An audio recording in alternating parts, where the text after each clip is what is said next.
Waheguru Ji Ka Khalsa, Waheguru Ji Ki Fateh. Welcome back to the Bhujangi Podcast, and today I'm here with Bhai Harpreet Singh Waheguru ji ਕਾ ਖਾਲਸਾ ਵਾਹਿਗੁਰੂ ਜੀ ਕੀ ਫਤਿਹ and with Bhai Gurminder Singh. Waheguru Ji Ka Khalsa, Waheguru Ji Ki Fateh. And today we'll be talking about Sikhi from a Sehajdhari Sikh's perspective, and from Bhai Harpreet Singh, who used to be a Sehajdhari Sikh, and how they transitioned to being a Gur Sikh and their perspective now. So we're just asking Q&A questions and addressing stuff. So firstly, I'd like to start with Gurminder, just what you do for work and your basic journey with Sikhi so far. Yeah, so in terms of work, there's a journey in itself as to getting to where I am today. So I work for quite a large financial services company. I work in tax. That's what I do, and it all started sort of a long time ago. So where I am now, I think people always look at the end and sort of where you are. Even though I've sort of not recently, but a few years ago, graduated from university, people look at where you are now and they don't actually see sort of where things started off from. So I was the first person in my family to go to university. I think with that in itself becomes a lot of pressures because you have to sort of set the right example for younger siblings and that Of sort course. of thing. So initially, yeah, normal guy, normal sort of upbringing. Went to sort of regular school, regular sixth form, then went to university. Like I said, I was the first person in my family to go to university, and I didn't actually know anyone that had like a corporate background or that had worked in sort of finance or corporates. So it was kind of when I did start my degree, because I did a degree in accounting and finance, I didn't actually know anyone in the industry. So that was a sort of roadblock in itself. So yeah, got through university, did a placement year, which was I was fortunate enough to do. It was a lot of hard work, but yeah, I was fortunate to do that. Graduated from university, worked really hard in my final year, applying for jobs at the same time while I was studying. I got a grad role, worked there for around 2 years, then left that role and then started a new role around about 6 months ago. But the main thing that when I like did get my role was I just remember growing up and it's hard to get your foot in the door in sort of these industries. They're very competitive and it's really difficult to get in the door and it's really difficult to get work experience, that sort of thing. And I just remember growing up and my mum would always ask people, oh, could you help us out? Could you give some work experience? Could you like provide any guidance, any support? And to be honest, I never really got that guidance or support. Never really got like a sort of a helping hand or anything. And not that I'm sort of like upset about anything because it has shaped me to what I am today. But when I did and eventually get the role in the company where I did end up where I was working, the first thing I wanted to do was sort of give back because I know there's a lot of children, a lot of youth that are very talented but may not have the opportunities to sort of get an insight into finance. They might not have someone looking over their CV, that sort of thing. Just the problems that I faced, to be honest, the problems that I faced growing up where I didn't have that guidance, I wanted to give back. So when I started my role, the first thing I did was think, how can I do some favor and how can I help some people out with this? Because for me, I think giving back is more important to me than sort of taking things. And with Marriage Kid, but I got sort of really good job, and I was so thankful that. But I feel like it was more important to give back and use my expertise to help others. So first thing I did was I looked into ways I could support people. My role itself, what I do, isn't very um it doesn't translate into like couldn't really do much seva with my expertise are just because they're quite like niche and that sort of thing. So what I did was when I got into my role, I looked at the charity programs that were in place at the company, and one that was in place was a schools outreach program. So what it entailed was volunteering at schools, sort of giving like careers advice, taking volunteers from the firm itself to the school. And I did that. So I hosted one of those first. It was just a regular one. But when I did that, did really well at it, and because I presented in front of a school and I spoke to them about my journey, how I got to where I got to, spoke about my university, any advice I'd give to the youth, that sort of thing. And they said to me, oh, would you like to manage this program? Would you like to sort of take it further, maybe manage your own school? And I thought, this is a perfect opportunity. There's a Sikh school which I'm really passionate about. The youth there, I think they're you see them sort of walking around in and around the area, and I'm really passionate about helping them, giving them the guidance that I never had. So what I did was I set up an initiative, so linked between the firm and the school, so that volunteers would go from the firm. I'll go from the firm to the school, and this happens on an annual basis. And that was something to me that meant a lot, because I myself had volunteered at that school and I had spoken to the children, but then getting them a different insight and also showing them that it's possible. I think that is something, when sometimes seeing is believing. So when you see someone that's similar to you, had a similar upbringing, went to a similar school and actually achieved these things. I'm not saying that I'm anything special or like I'm No, that's an really amazing guy, important. but just giving that inspiration, because sometimes it's easy for children to go down the wrong path. It's easy for the youth to go course. down the wrong path. I think in today's society, we don't really have many positive role models. And I just try to be the best version of myself to try and inspire the youth, to be honest. I don't claim to be anything special. I don't claim to be a saint. But what I can do is just do the best that I can do and try and help others. So that was sort of through my career, I helped what Seva could do. And yeah, I'll just hope to continue that Seva and just continue sort of helping the youth, speaking to the youth, guiding the youth. I think for me, that's the thing I'm most passionate about.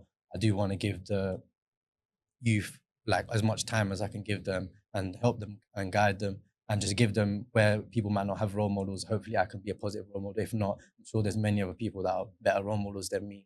And yeah, that's just, to be fair, how I linked my sort of career into Seva and with my Sikhi, to be honest. Where did your seva start then? So how did that? So yeah, that's a really interesting perspective. So with Seva, I've always been in and around the Gurdwara. So growing up, I grew up sort of regularly attending the Gurdwara pretty much on a weekly, sometimes on a daily basis. I think where my Seva really started, and I say that because I think growing up, we go to our Sikhi camps and we have fun with our friends and we clean the pan there. And you know what I mean? But I think where my Seva truly started was during lockdown. So more so when like the restrictions were like eased and stuff. So what happened was I was personally sort of going through like a difficult time at the time, and I was at university. So I wasn't living at home, so I was living away at university. So I was a little bit where I had them home comforts, where I was really close to, like sort of said, going Godora. I was a bit away from that, so I maybe had a bit of a distance. I was I was going through a bit of a tough time. Lockdown sort of came in. I was going through like a difficult patch in my life where like I wasn't really sure. I wasn't really very happy with myself. I wasn't really happy with the direction that I felt like I was going in. I felt like I was sort of wasting my potential, wasting my talent, that sort So of thing. how was you wasting your potential? So by wasting my potential, I knew the capabilities that I had in terms of my what I could achieve by myself, and I felt like sometimes maybe getting into the wrong crowds, maybe hanging around with the wrong people, was sort of bringing me to a level that I maybe shouldn't have been at. And upon reflection, I know that it was the thing that was holding me back. I was in probably not great sangha, and that does have an impact on you, because if you're not around like-minded individuals, people that are pushing you to be a better version of yourself, people that are having sort of good conversations, encouraging you, positive conversations, you can go down sort of a slippery slope. And I think where I was quite young, impressionable person, you want to fit in.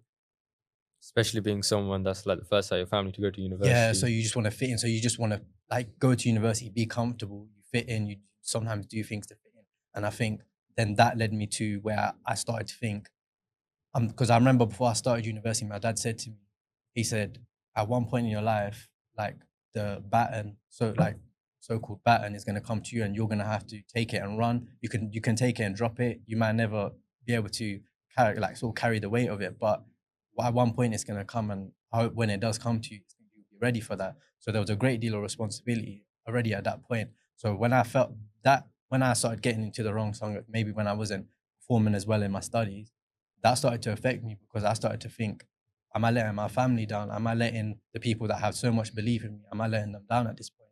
And that's when I had that moment of reflection, and I was like, do you know what? I really want to turn this around. Unfortunately, my mum, she does a lot of seva at the Gurdwara, so I was going through a bad patch in my life. And I don't like to put tags on it. I wouldn't like to say that I was going through mental health crisis or anything, because I think there's people out there that do go through mental health issues, and I wouldn't want to say that because I didn't experience sort of how bad things can get for some people. But I was going through a bad patch at that point in my life. And my mum would just sort of bring me along to do seva. She would bring me along, and I'd go along. I'd go along, and we would do seva together. And I remember one particular day, and I'll come back to the seva point. But I remember one particular day where I really started on my Sikhi journey. I was really quite upset that day. I was having a bad day. Like I said, it'd been a bad few months. I was like really sort of starting to struggle at that point. And I went to the Gurdwara, and I was doing Matha Tek, doing Binti to Maharaj. I said to Maharaj, oh, you know what? I'm going through a really hard time right now, and I'm starting to forget what it feels like to be happy, because I'm like starting to struggle a bit. I said, Maharaj, can you just help me out? Because I need your help right now. And on that same day, I was explained to someone the other day. It's actually quite silly, but long story short, like a mini miracle happened for me that night.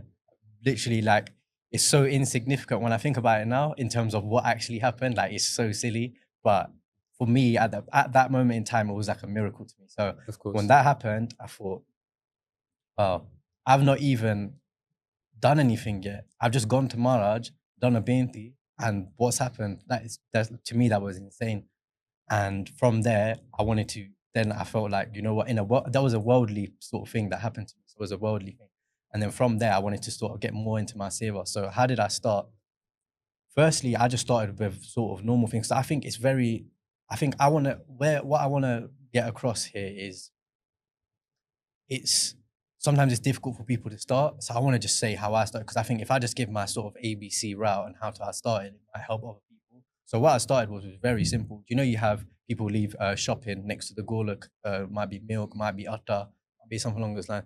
What I used to do is I just used to pick it up, take it downstairs. It was a very simple seva. It wasn't like anything difficult. Very straightforward. Very yeah. straightforward. If the chadar was a bit, I would just pull the chadar, make sure it looked neat and tidy. Someone had dropped a tissue on the floor, just pick the tissue up, put it in the bin. Sweet wrappers. It was just little things. It wasn't nothing. I wasn't doing anything that was strenuous, nothing that was taking a lot of time. It was just little things like that.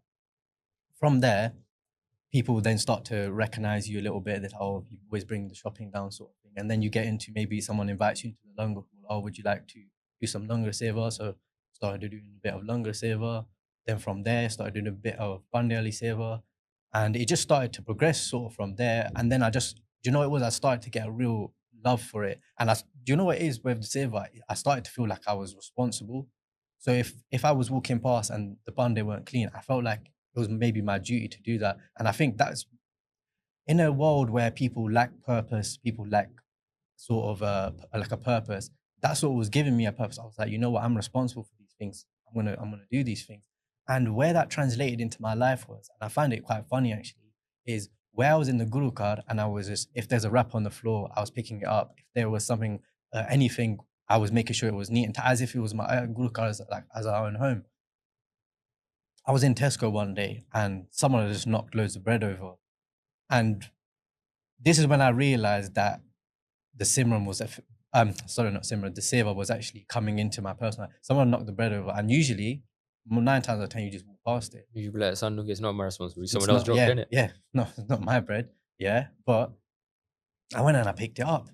And I picked it up and I didn't think anything of it. And then I walked off, I went to pay for my whatever I'd bought.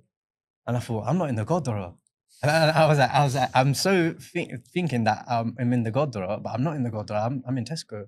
But then I realized that it gets to a point where seva it's not just confined to the space of the Gurdwara. It Well, actually, like, as an assigned task, like, I'm Yeah, here to do this now. yeah, it actually starts to become a part of your actual life, where seva is not confined to just doing bandali seva. And this is something I say to people. Seva even starts at home, sort of helping your mum wash the dishes, sort of helping your mum dry up the dishes, doing maybe the hoover or something. There's a lot of seva that starts at home. And so when I started to realize that, you know what? Normal task, which I would think, oh, I don't want to do that. I started to really change my perspective. And I think, so that's when I got into it. And then I saw a really huge mentality shift. And that mentality shift honestly benefited me so much, because then I was looking for how I could do seva in other ways. So then that translated into my career. I was thinking, okay, now I'm in my career, how can I use this? So yeah, I think that's how I got into seva. And it started very simple, like I said, just picking up sweet wrappers. But it's progressed into something, and I'm sure when Marji Kirpa, it will continue to progress into even greater things. So yeah, I'm very fortunate about the experiences that I had. And also I just want to touch on another thing as well. When I was going through those difficult times, and now I look back on them, and as crazy as it might sound, and people might think I'm crazy, but I think in those times is when I got the most kirpa, because I look back on those days now and I think, if I didn't have those experiences, I wouldn't be doing what I'm doing now. I wouldn't be as on my Gusiki journey. If I didn't go through that, I wouldn't be on it. So for me, it's like those days now I look back on them, I'm actually very grateful for those days. I'm very thankful, and I'm actually quite like happy that those things happened to me. Because I'm like, you know what, if they didn't happen, maybe I wouldn't be how I am now. Maybe I wouldn't have the gratitude I have now if those things didn't happen. So yeah, no, I'm just really thankful for those. And Could I ask yeah. you, in terms of, so from my perspective, 41-year-old, going to the Gurdwara is probably the first step. Yeah. And then when you're at the Gurdwara, picking up seva, very basic seva, yeah. So I get that. That's Jardigla. Was there anything Gurbani related in your experience? And did you do history research, anything like that, which is part of your journey? Would you expand on that? Gurbani research and kata, I think, was at right now, and when I first stumbled upon it, became everything to me, to be honest. So just to put a bit of context, a bit of backstory, I started, like I said, I started going to the Gurdwara quite frequently, and one day I happened to be in the Gurdwara and they were doing kata in English. I just thought, I'm here, might as well just see what it's about, sort of thing. Might as well it's only a little bit of time to see what it's about. So I heard the kata, and to be completely honest with you, I was completely engrossed by it. When I first heard kata for the first time in English, I was completely engrossed by it. And when I went home that day, it was like a transformative experience for me. I couldn't believe what I was hearing, to be honest. And I sort of just wanted to just listen to it all day. So I went, and then just started, because I'm quite someone that enjoys history, to be honest. So I thought, where's the best place to start? Our own history. So started looking into Itihas, our own history. And I'm someone who has like a martial background. I've trained most of my life. So the martial aspect, looking into battles, was something that first stood out to me, and it was of great interest. From there, I did a lot of listening to kata, like hours a day, listen to kata, just really enjoyed it. Whether it be sort of itihas or more philosophical approaches, it just started, and I just was really, to be fair, I was just completely engrossed in it. From there, I wanted to learn more about Gurbani. I'd been listening to Part for years, but when you learn the art of Gurbani, it's completely different. So what happened was it's not anything difficult. It was just literally, I would just basics video, Cast Upon UK. There's a lot of videos out there. So just literally, I'll just watch videos, learn Gurbani, rewind it, fast forward it, wherever, pause it, write something down. And just literally from there, I just started to gain so much love for Gurbani. Naturally, I just wanted to do more part. So I want to just touch on that, how I got into doing part as well, because I just think the way I started was very simple. It was so basic, to be honest. I knew how to do Moon Mantar, so I just started doing Moon Mantar here and there. From there, I naturally progressed into doing Banj Puri and Japji Sahib, because I had that memorized from when I was a kid. So as I grew older, it just stayed with me. So I just knew that. And then I started to do a little bit of Wagru Simran. But it was when I first started, I wasn't doing hours, it was probably out of my day 5 minutes. So Banj Puri and Japji Sahib, couple minutes of Simran, very, very, nothing overly complicated, just sort of based out. And then from there, I just wanted to build it up a little bit. So I started just giving myself targets. Okay, today I'll do 5 minutes of Simran. Today I'll do 6 minutes. And I was doing 6 minutes of Simran for like a year. So it wasn't, I wasn't going, oh yeah, I'm going above and beyond. It was just that. Then, as we were just speaking about, I started to learn more about Gurbani. I started to learn about the power of Gurbani, the power of Japji Sahib in particular. Then I realized there's a lot of spaces in the day where I'm not really thinking about anything. I might be listening to music. I might be traveling to work on the train. I might be coming back from work on the train.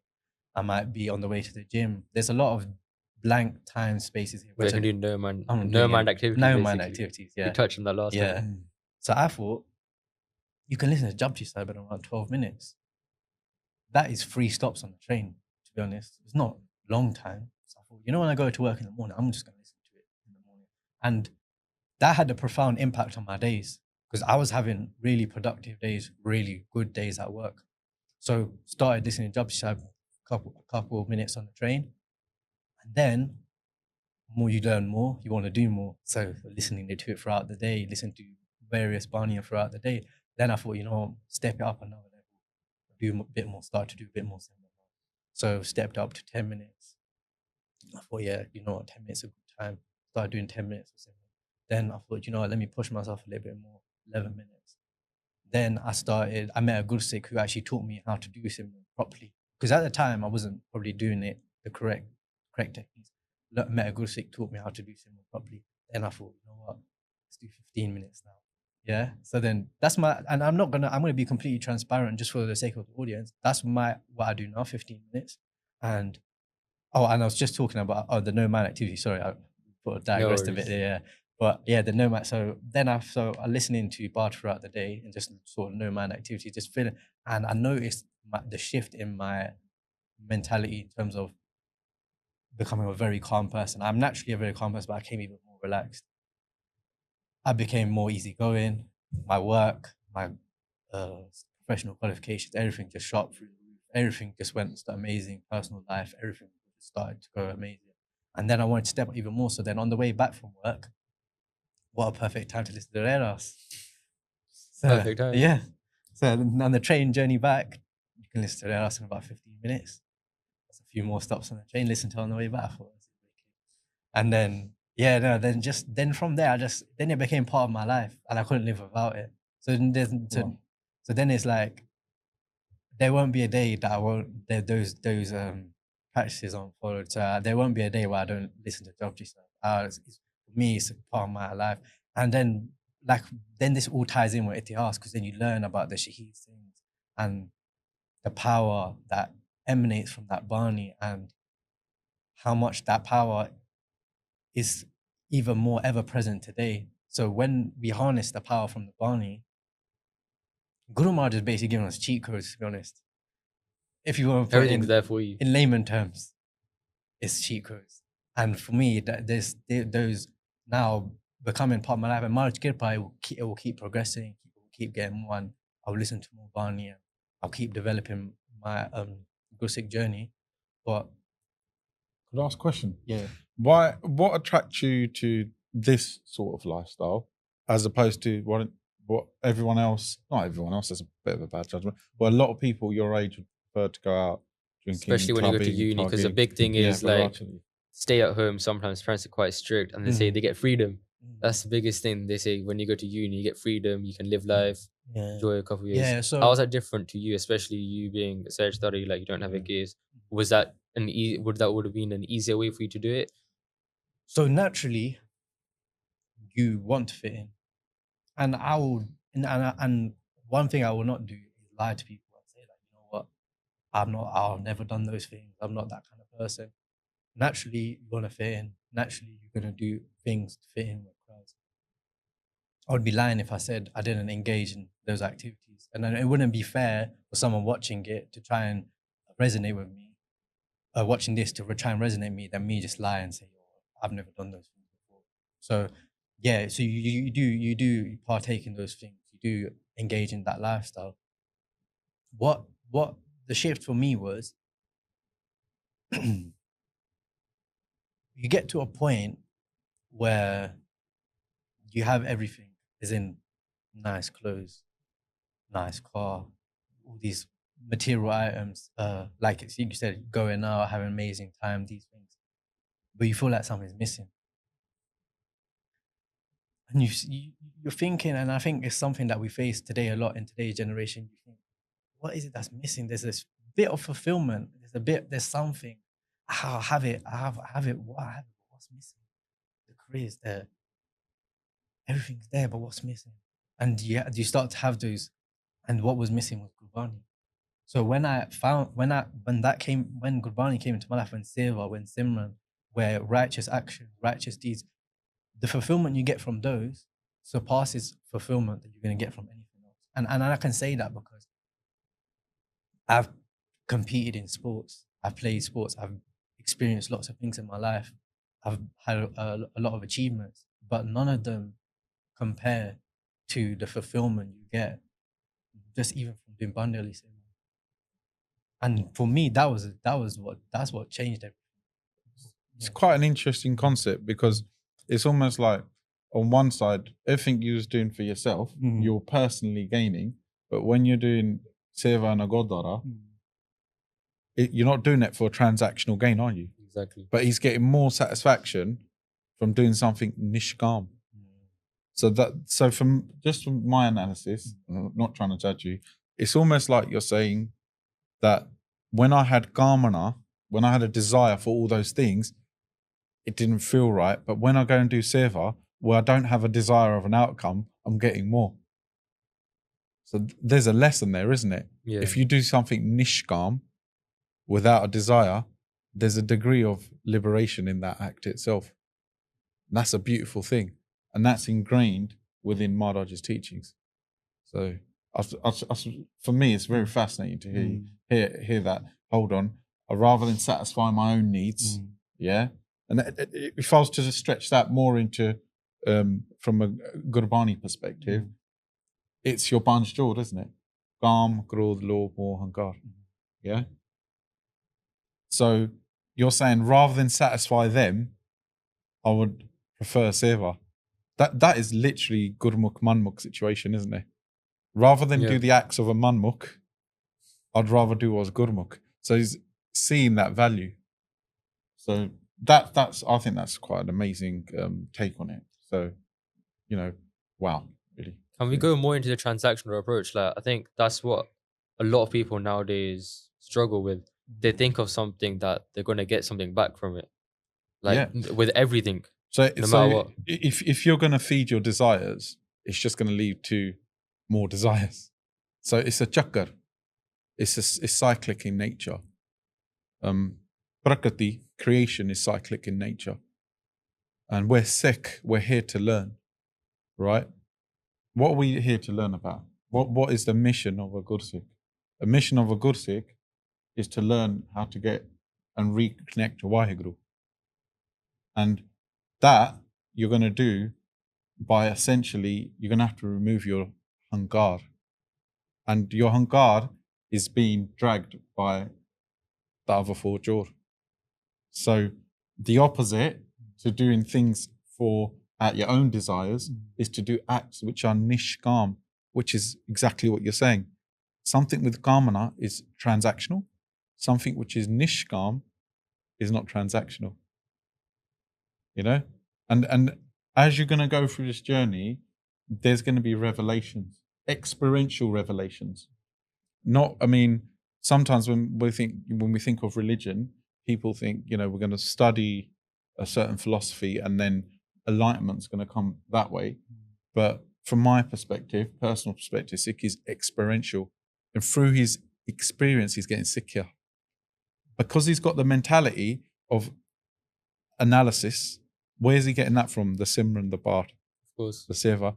He's able to have like a growth mindset, and he's looking at things that are going on in his life, and then realizing that's not right, that's not quite there. Then he's spiritually evolving each time. If you look at some people, and I did this for many years.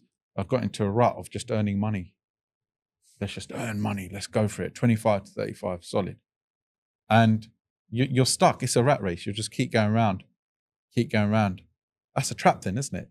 Because you're never going to fulfill yourself. No, you're not. You get into the house and I'll do another one or even bigger one. Get a car. You get an M3. You be like, I want an M4 and an M5 now. You're just going to keep going. You're going to keep going. And to achieve those little buzzes, because they're little buzzes, aren't they? Once you achieve that, think of the garam that you're accumulating to get that extra item. And some people are willing to do barb.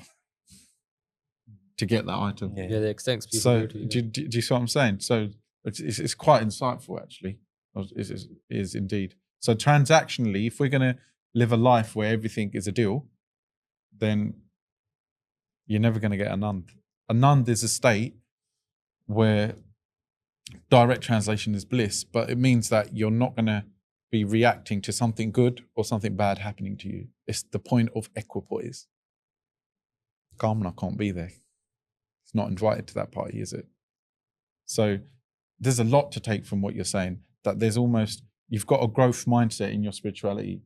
And like, you know, you went there, it's simple, you started going Godara. From there, you started Mata taking. Then it really reminds you of Bhai Gurdasi's Vara. When you take one step to Maharaj, Maharaj takes a million to you, towards you. And that's sort of like what I'm saying here. So you're like, okay, right, now I'm going to do Seva. Then you're looking at Abyaas. Then you're looking at Gurbani. Yeah, I think that's a very important He's building, thing. isn't it? Yeah, especially for like Sangat, like you'll always get DMs being like, how can I start?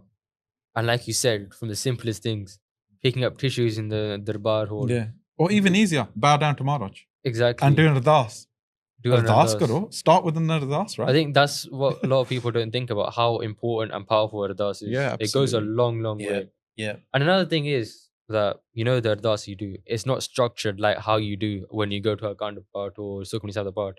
It's not fully structured like that. Your Ardas with Maharaj is personal. There's no structured format for it. It's you and Maharaj. You're having a conversation with Maharaj. You're doing a beinti to Maharaj. So for everyone that's new to Sikhi or that doesn't know what to do, you literally just need to have a conversation with Maharaj. There's no structure to it. You don't have to follow a set of, you know, whatever phrase you say. You just have to have that conversation with Maharaj, and Maharaj will 100% help you. Like you said, take one step, Maharaj take a million steps forward to you. Absolutely. You just need to make that one tiny small step, and Maharaj will do it for you. That's it. It's a game of love. And Maharaj is not even saying, I'll meet you halfway. He's saying, I'll come to you.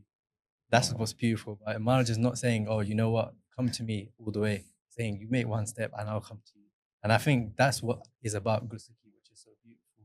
And just to touch on your Ardas point there as well, I think this maybe might appeal to those who are maybe applying for jobs and that sort of thing. I faced a lot of rejection when, I didn't touch on this earlier, but I faced a lot of rejection when I was applying for jobs, getting into my career. First 2-3 years, I was just basically getting rejections from everywhere. And I changed something on my third year of applying.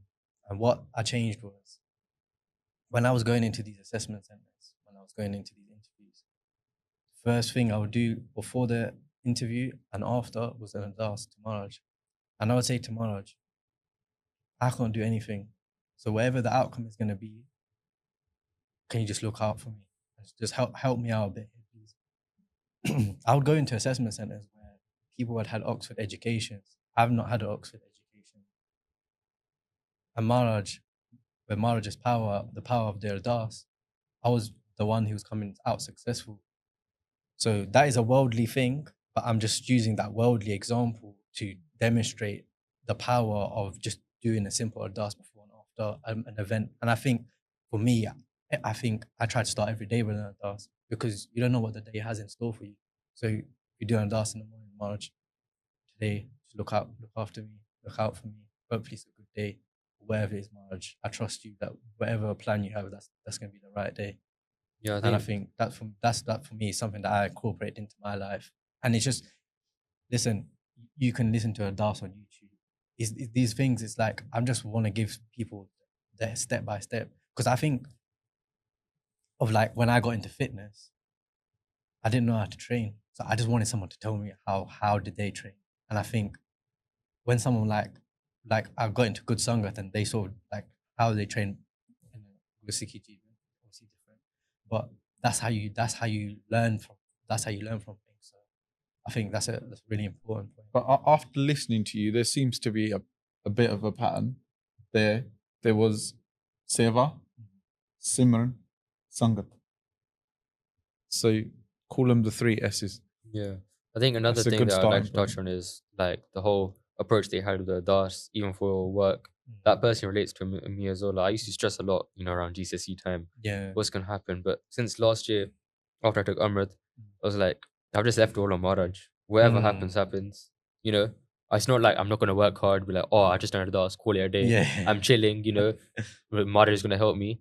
I put my effort in, but I was like, whatever happens, that's Maharaj's decision for me. And I know that that's all for the best. And that's liberating, isn't it? Yeah, Knowing yeah. that whatever it is, Maharaj is doing it for the best. ਤੁਸੀਂ ਧਰਮ ਨਿਭਾਉਂਦੇ ਆ. You're doing what your duty is as a student, which is just trying your best. And then the outcome, you're leaving to Waheguru. Sounds nishkam to me. Of course.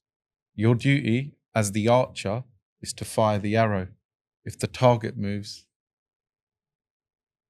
That's something I want to tell the Sangat as well. Like, when you do an Ardas, obviously, you know, we ask things like you ask for like success in the job interviews.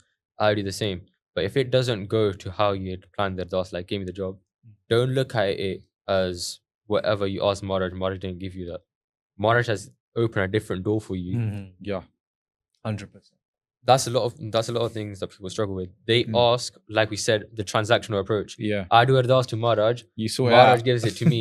And it's not what you're going to get from Maharaj is what you're meant to get and is what you're going to get. But people think that if what they've directly asked for, they didn't get that back from Maharaj, that means that's it. And then in their eyes, they break that trust with Maharaj, but they don't understand that there's so many different doors and Maharaj knows which one's the best for you. Yeah. Like, for example, you said you faced countless rejections.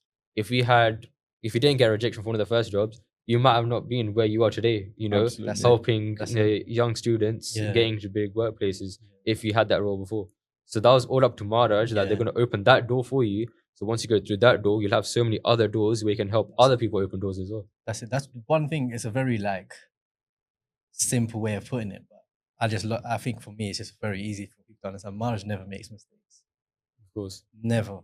Well, everything is perfect. That's something that Sangat really needs to understand, especially the young generation. That I'd say, like, even when you go to the Guru Ghar, like you've mentioned this to me before as well, we're so blessed to have Maharaj there, and the whole aspect that is not like a Granth there, it's not just a holy book. That's your actual living Guru there. Guru.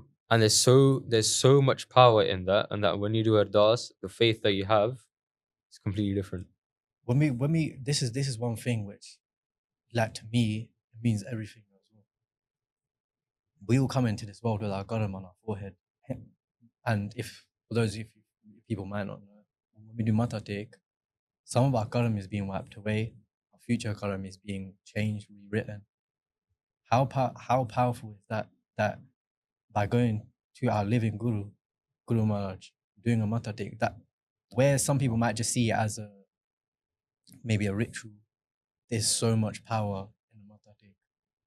And we don't know what is changing. When Guru Maharaj is Huzuri, we don't know what's changing. We don't know what fortunes are changing. We don't know what's being written and unwritten. We don't know what was meant for us, what wasn't meant for us. That's why when things happen to me, I think to myself, that could have been a lot worse. Maharaj probably unwritten it, maybe unwritten it. And when good things happen, I think, oh, that's what Maharaj had that in plan for me. I think sometimes people can maybe take it for granted. Our Guru is here with us right now. Guru is in this room. Maharaj is here. Gurbani, we look at Gurbani. I'm just going to interject because it's a fantastic point. We should elaborate upon it. If you look at different dharms and you look at what they have, is not written by the Gurdev of their Panth. Does it come straight down? It doesn't come straight down. Sadi Gurbani o Guru di mukh to nikli a. Eh jehde Sat, the knowledge which is timeless, in the form of a Shabad. That's why Maharaj is still here, because Guru Granth Sahib is Shabad Guru and is still with us. And those Shabads are timeless. They're Sat Naam. So this is for Sikhi to say that their revealed truth is still live and there and can be accessed by the Sangat. This is an amazing, unique thing about being a Sikh. Of course, it's one of the unique selling points. Yeah, well, you'd say, yeah, transactional. But you know what I'm saying? It's very unique, you know. And Gurbani itself, I mean, I think we were talking the other day, you did a bit of research. You want to go into it in terms of the authentication, like you was doing some work into that. Yeah. So with Gurbani, we start with Gurbani and we look at the compilation of Ard Granth in 1604. Guru Arjan Dev Ji Maharaj personally checked all of the Gurbani that was when they were compiling the Gurbani, personally checked. And in university, you have references. Guru Maharaj at the end of I think it's Asa Divar, discuss this, at the end of Asa Divar has basically said checked this Bani. So it's not something that might have been said, maybe it's definitely been said, because Guru Maharaj has checked it themselves. And I also think an important thing to touch on is the education of our Gurus. Our Gurus were educated in various practices, whether it be Shastra Vidya, whether it be, for example, medicinal approaches. Vidya, yeah. Loads of different things. So our Gurus were very, very extremely educated, extremely intellectual. So like Guru Gobind Singh, how many languages Maharaj? So Guru Gobind Singh Maharaj could speak 12 languages. Yeah, write various poetry. In Zafarnama, one language, other parts. Guru Maharaj is the master poet. So that in itself, when we read, for example, like a science textbook, we look at, and for example, let's just say like a doctor. The doctor is probably the easiest analogy. You go to a doctor, the first thing you're going to look at is, has the doctor got a PhD? It's qualification. Yeah. And our Gurus were the most over. Do you know what I mean? So when we was doing that, that's unique to Sikhi to have, in terms of Guru. If you look at Guru Gobind Singh Maharaj, the level of linguistic expertise, poetic expertise, music, rag is an ocean in itself. To have that level of expertise, then also to be a Yoda, be a warrior, and a general, and to lead a Sangat, and to understand politics. It's an amazing part of Sikhi, and it's amazing that I feel so privileged to be a Gursikh. You know how some people are like, oh, you've got to do bit, you've got to do this. For me, the whole thing is a celebration from start to finish. Celebration of Iraq, celebration of Gurbani, celebration of martial art tradition. It's a real fulfilling way to come onto earth and have this all waiting for us. It's an amazing journey. I think as well, one thing that really stands out to me with Sikhi is the importance of women within the band. And that in itself, another, as we just said, USP. We have so many prominent figures in our Abyaas, female figures that have done the most amazing things. And the best thing about these things that our history is as well, with, like I said, prominent figures. Let's go to Maya Bago. The artifacts, Maya Bago's banduk, you can go and see that. It's from, I've not had kirpa to go and see it personally, but from things that I have, they're saying the banduks around, the size of it is crazy. And that female energy that we have within our band, that I think is in itself is beautiful. The leadership roles that women were given within the band, I just think it's amazing. By 22 manjis that Maharaj gave as well. And even those, to spread Sikhi, to make women the lead in 22 different districts is a big deal. And then we've got Maya Bago and so on. So no, I get what you're saying. That there's, if you go into a Gurugar, a lot of seva is done by the bibis. Most of it. Yeah. Langar is carried by Bibia. Yeah. So we're lucky. There's so much to celebrate in that sense as well. Definitely. And another thing that I'd like to talk on, like especially like talking about like the unique perspectives, unique selling points, you'd say for Sikhi, is talking about like the atheist route and what people struggle with if they're facing like atheism.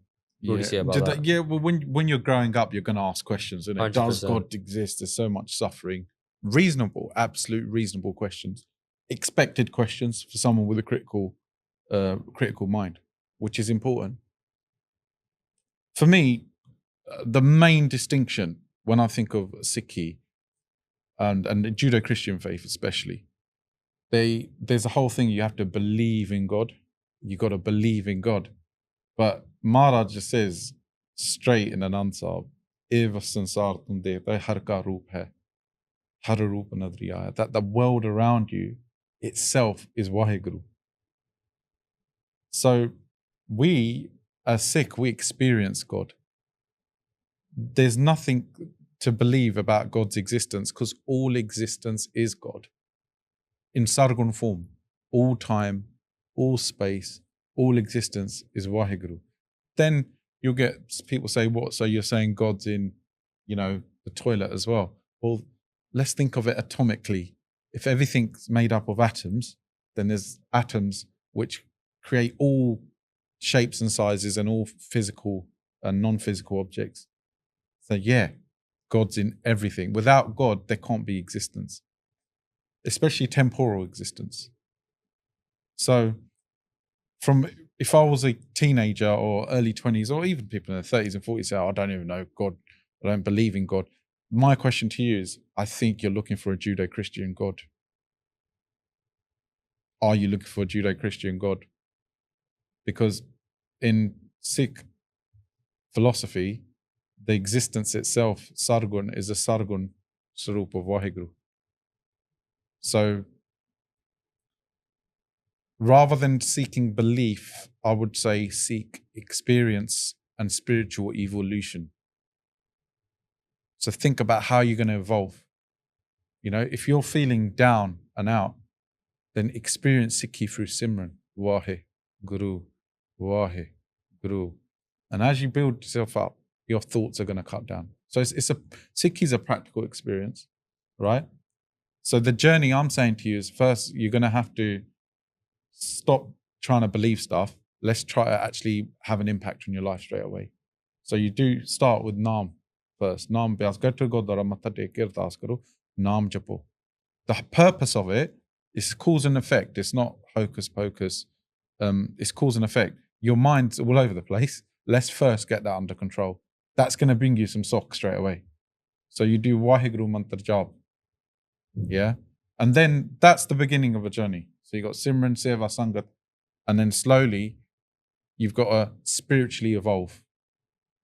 Do you know what I mean? And I go back to what you're saying. There's people that would having really, partying hard in that sort of age group. They're probably still doing it, right? Yeah? Well, they're stuck in that circle now, isn't it? So when you evolve, what do you evolve? You have a certain behavioural practice. You notice the limitation of that practice. Then you evolve out of that practice. Sikhi's the same journey. Now, Gurminder is going to eventually say, I need to do Santya next. I need to up the Simran. Yeah? Or do you know what? I'm going to learn Shastra Vidya. So he's going to constantly be growing in that way, and that will give him a sense of fulfillment. Of course, now, he's been doing his Simran, he's been doing Seva. Like, his next step can be I want to start keeping my case out. I want to start growing out my dada now. Yeah. Okay, I've got my dada out now. I'm going to start keeping my case on my head as well. It's all these small steps. Yeah. I think we was discussing earlier. It's just, I think it's a path of progress. And we can never be perfect. Only Guru Maharaj is perfect. We can make progression every single day. And I think that's the key thing, is that we can keep learning. We can keep upping our Simran. We can keep upping our Bart. We can keep upping these things. And I think from someone starting out, it's just the perfect way to look at it. And this is what I do. At the end of the year, at the end of every year, I just have like a review. It's quite funny, but I have a review and I think, okay, so cool. What have I done this year? Then I look at it, okay, next year, what am I going to set myself a target? And there will be targets, you'll have your work-related targets, your goals, whatever. But then you have your Sikhi targets. And the Sikhi targets can start off small. They might even be, I'm going to do 5 minutes of Simran a day or 1 minute of Simran a day. But let's say if you do 1 minute of Simran a day over a year, that's 6 hours over the year. It builds up a significant amount. So these are very small steps, but They go a have very long, long way. astronomical. You're almost saying like Sikhi karo. Yeah. Karo. Karma yog. The karma yog ban gaya fe. Yeah, that's quite profound as well. And I think another thing that I'd like to say is like something like you say, like, you know, like we've touched on, like having the ability to Matade to Maharaj and have them with us and actually have the opportunity to Matade. Because, you know, another thing I'd like to say is when it's Gurpurb, there's no other king in the world that would have Sangat in their house doing Chor over them at the point anywhere across the world apart from Maharaj. And that's a very, very big blessing. That's a very, very big thing to understand. You know, we have the King of England here right now. Yeah. On his birthday, there's no one doing Chor over his head. There's no darbar full of his Sangat. No one. It's only Guru. And like you said as well, we've had the discussion as well, the whole spiritual significance of the Anand Courage and how, you know, how deep and meaningful that means to you as well as a person. Yeah, so I mean, this when you like you learn about Barney, there's so many Barney that you can learn about, and I just, you know, we attend so many weddings. I think there's sometimes it seems to be one every week in the summer months. Yeah. So it's just about learning, because you want to be like, okay, so we're here, let's learn about this. What is the significance of the ceremony? Because there's a lot more. I was myself questioning mine, thinking we are attending all these weddings. There must be a lot more to it than we're just thinking. And when you actually look into the spiritual union, husband and wife, two souls becoming one, doing Matatek together in front of Guru Maharaj.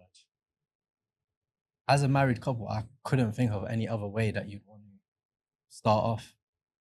So for me, when I just like, to be honest, I just is sort of base level understanding, little bit of just research into it, and it just, the whole ceremony itself has so much significance, and I just think it's just one of those things where I could just maybe like urge people to just maybe take a bit of time to look into it, because there's so much blessing. And like I said earlier, it's a game of love, and on that day, Maharaj has given us the most love, so it's there for us to take. So all it takes is just a little bit of studying, a little bit of understanding.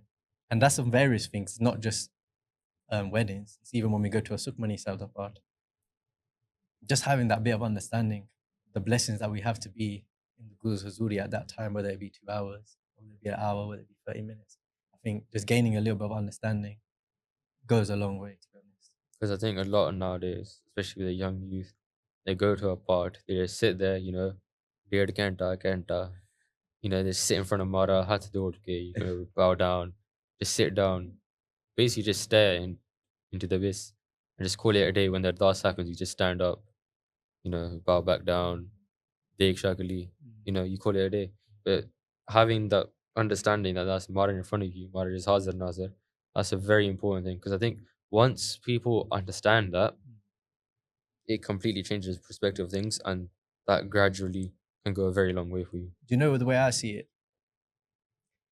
When I go to the Gurdwara, where there might be an event or whatever, we don't go there on our own efforts. As much as we might use our legs and we think, you know what, I'll walk down today, or I'll run it down today, whatever, we're not there by our own efforts. Maharaj has brought us there. Yeah. So the way I see it is, I'm here, Maharaj, you brought me here. How amazing is that? You brought me to your house. That's where I see it. It's not, oh yeah, we've come down, yeah, someone's so-and-so's birthday. Yeah, wicked it is, might be. But Maharaj has brought me here today. How lucky am I? Maharaj said, I want you with me today. Here with me today. Then that is the shift in mentality. We're not going Godara on our own efforts. As much as we think, well, yes, we are, this is our body, technology, of course. Whatever, that we might have come here today. I've not come here, I might have tapped my contact list to get on the train. This is all Maharaj. So when we go to the Godam, Maharaj has brought us there. Gurbani da asar hai. Are you with me? Yeah. This is the effect of Gurbani and Simran and Seva, hai na? Where it's like, you know, mera mujh mein kuch nahi, jo kuch hai so tera. The man nikli aandi hai. Jadon meri nikli aani hai, you know, that ego and I, as holi nikli aani hai, his pain level is going to go down, isn't it? Because it's all on Maharaj to deal with. Theek nahi? Of course. So it's really nice to hear. Because you can almost sense the you know, Bei Barapat Manak Dehriya. We got this, we got the body, right? And that's how you develop the Bibek Budhi, isn't it? Yeah, I mean, Gobind Milan ki ye teri bariya. So this piece of technology, this is another model we can use, that the body is a piece of technology for Gobind Milan ki ye teri bariya. To meet Gobind, to meet Waheguru, your creator. Yeah? I think And it says, Avarkaj, Hana? Na kite na kaam mil saad sangat bhaj keval naam. And he's doing that, innit? Saad sangat na mil ke seva bhi karda ya, naam bhi japda ya. And slowly, almost seeing it's like a gradual realization, understanding what the cosmos is doing. Do you know why? Because as you come away from the Panja Chor, for Holi Holi is going to Sehajdhari. Before, he was driven by Panja. I'm driven by the Panja Chor, yeah? Everyone is, yeah. So I'm just going to say, it's just going to be theoretical. Yeah. But from what I'm hearing as analysis, is as he's come away from the Panja Chor, he's starting to see the Raza. Hukam Rajai Chalna, Nanak Likhya Naal. ਉਹ ਜਿਹੜੀ ਪਛਾਣ ਆ ਹੁਕਮ ਦੀ ਹੁਣ ਉਹਨੂੰ ਆਉਣ ਲੱਗ ਪਈ ਕਾਹਤੇ ਕਰਕੇ ਨਾਮ ਜਪ ਕੇ and to do what he's doing with Nishkam, he's developing Vivek Buddhi. And Vivek Buddhi is now showing him, you know what, Gurminder?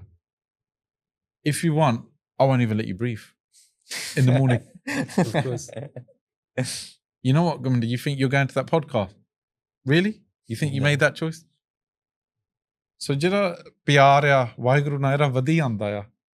And he's getting engrossed in every part of his life, Waheguru, and pashān aan lag pai.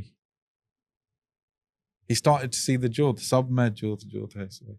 He's starting to see the Jod all around him. Fir Sachkhand vase Nirankar eventually will happen, where the Sachkhand will come here to him, and he'll just see Maharaj's Raza everywhere. It's a beautiful journey. Yes. I think I'd also go back to the topic of the Panch Chor. I saw a video of Samratji in the morning today, and they explained in a really good way. They were like, we think of the Panch Chor as something that we should completely get rid of.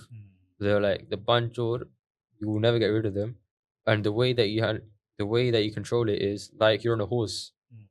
You hold the reins, the way you move it is the way it's going to go. Yeah. You move it to one path, you turn it right, the horse is going to go right with the reins.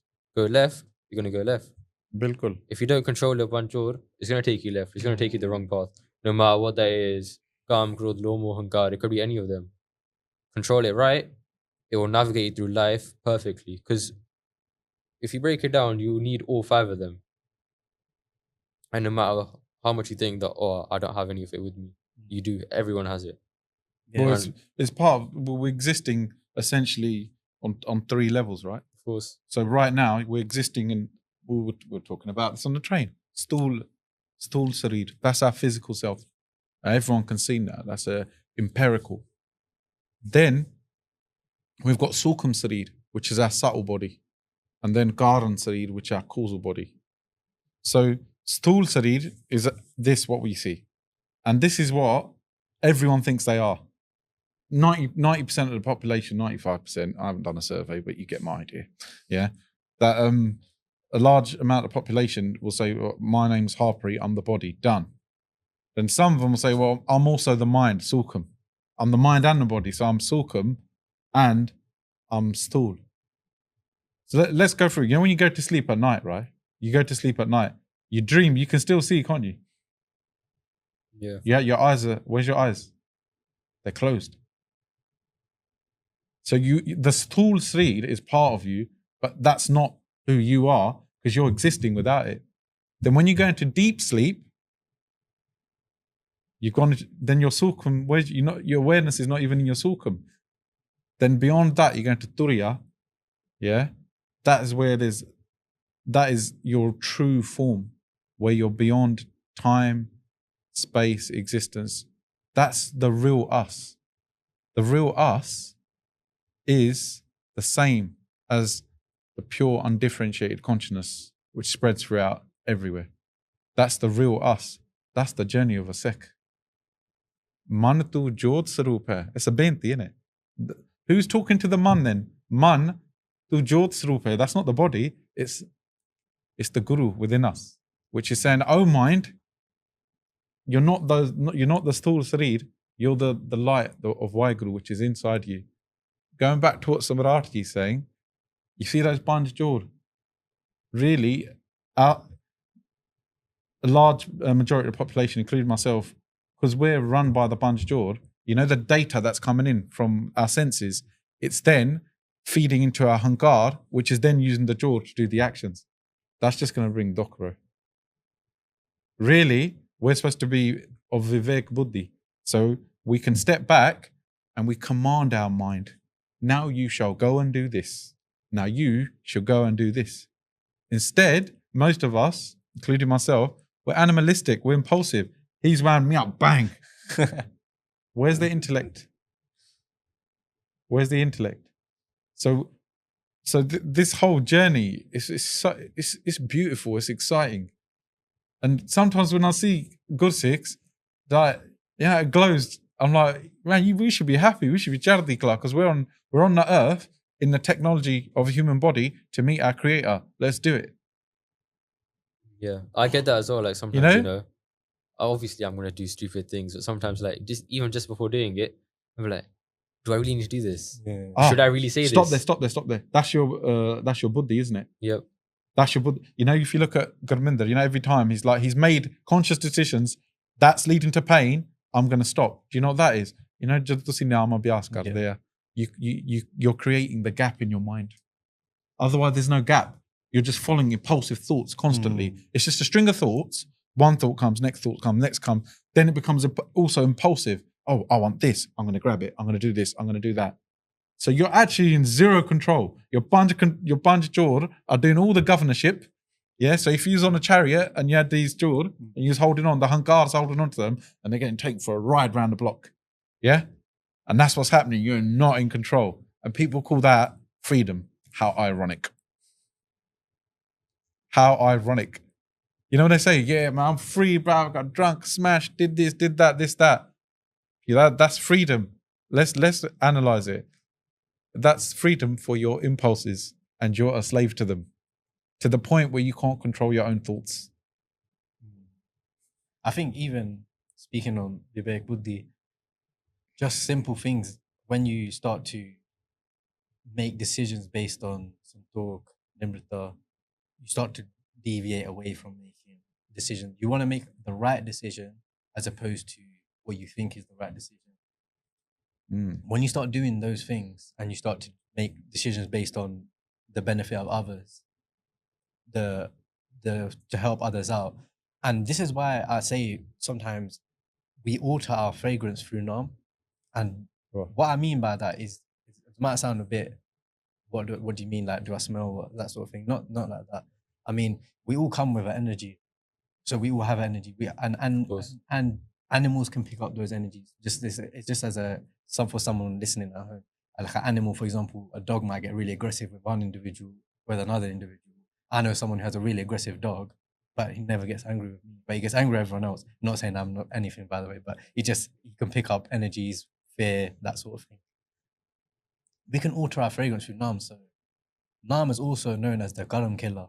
So the Karam we have built up, the bad things we've done, the sins we have committed. Because you know what, I would be lying if I have not committed many sins. But through Naam, we can start to cut away at those, start to destroy those things. We start to alter our fragrance. So when you start to get into the mind frame where you want to make decisions based on nimrita, you want to make the right decision based on daya, you start to alter your fragrance because you start to become a better person. And as a result of that, you alter your energy and people around you start treating you differently because they start to think, oh, he's all right, he is. Oh, he's a quite nice guy. And that is not through any efforts, oh yeah, I was born that way. That is through developing that mind frame where you're making conscious, correct decisions as opposed to just making an irrational decision, which I'm not going to sit here and say I don't still make irrational decisions. I made irrational decisions yesterday. I still do those things. I'm very far from perfect. The frequency is decreasing now. The frequency is decreasing. The frequency drops down. Yeah. And so especially where you're losing it every day, 10 times a day, it's now down to once a week. Even from that, like even having that realization that, oh yeah, actually I shouldn't have done this, you know? Because like we said, you can lose the reins just call it a day. It just keeps going and going and going. Yeah, that's But just again, destroy your at life least like that. you, like, even it happens with me, you know, I would have probably posted something yesterday on Instagram, be like, looked at it a couple hours later, be like, why did I post that, man? That's Yeah. stupid, Yeah. you know?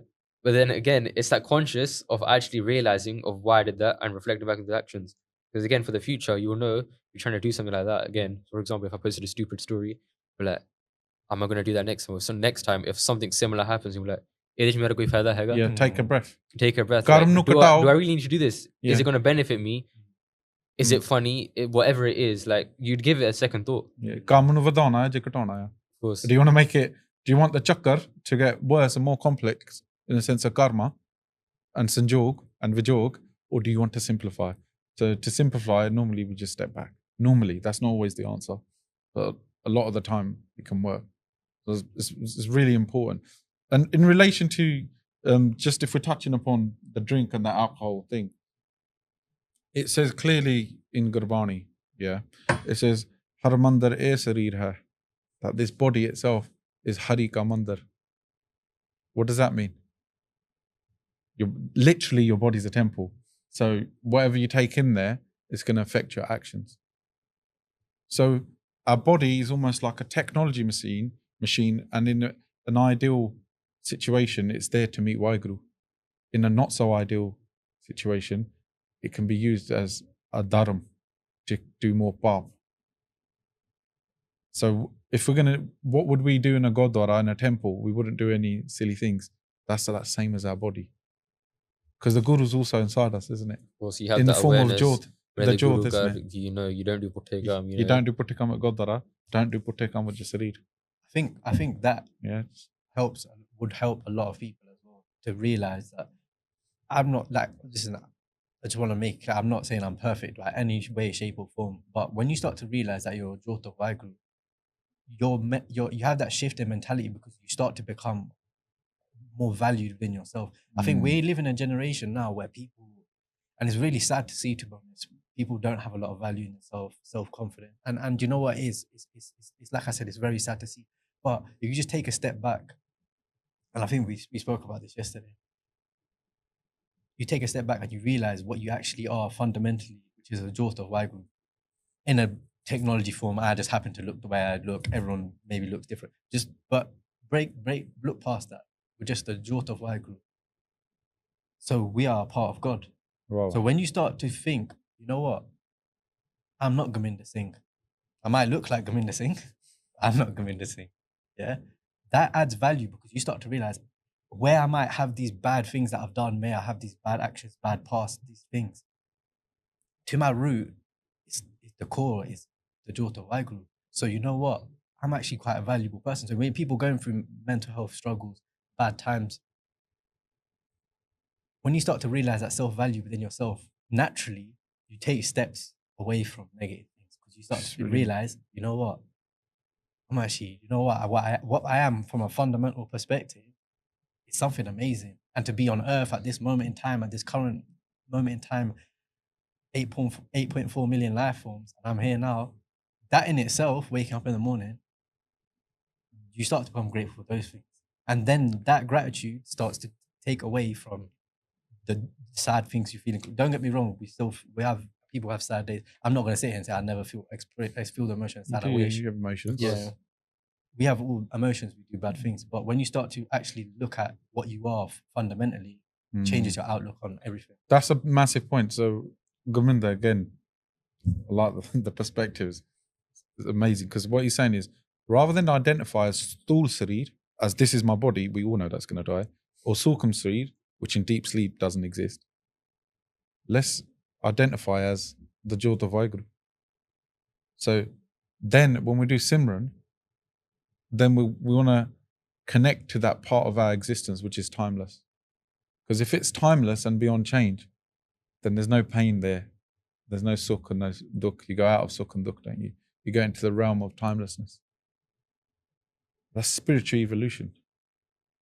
If you're in your life and things are not going your way, just remember one thing.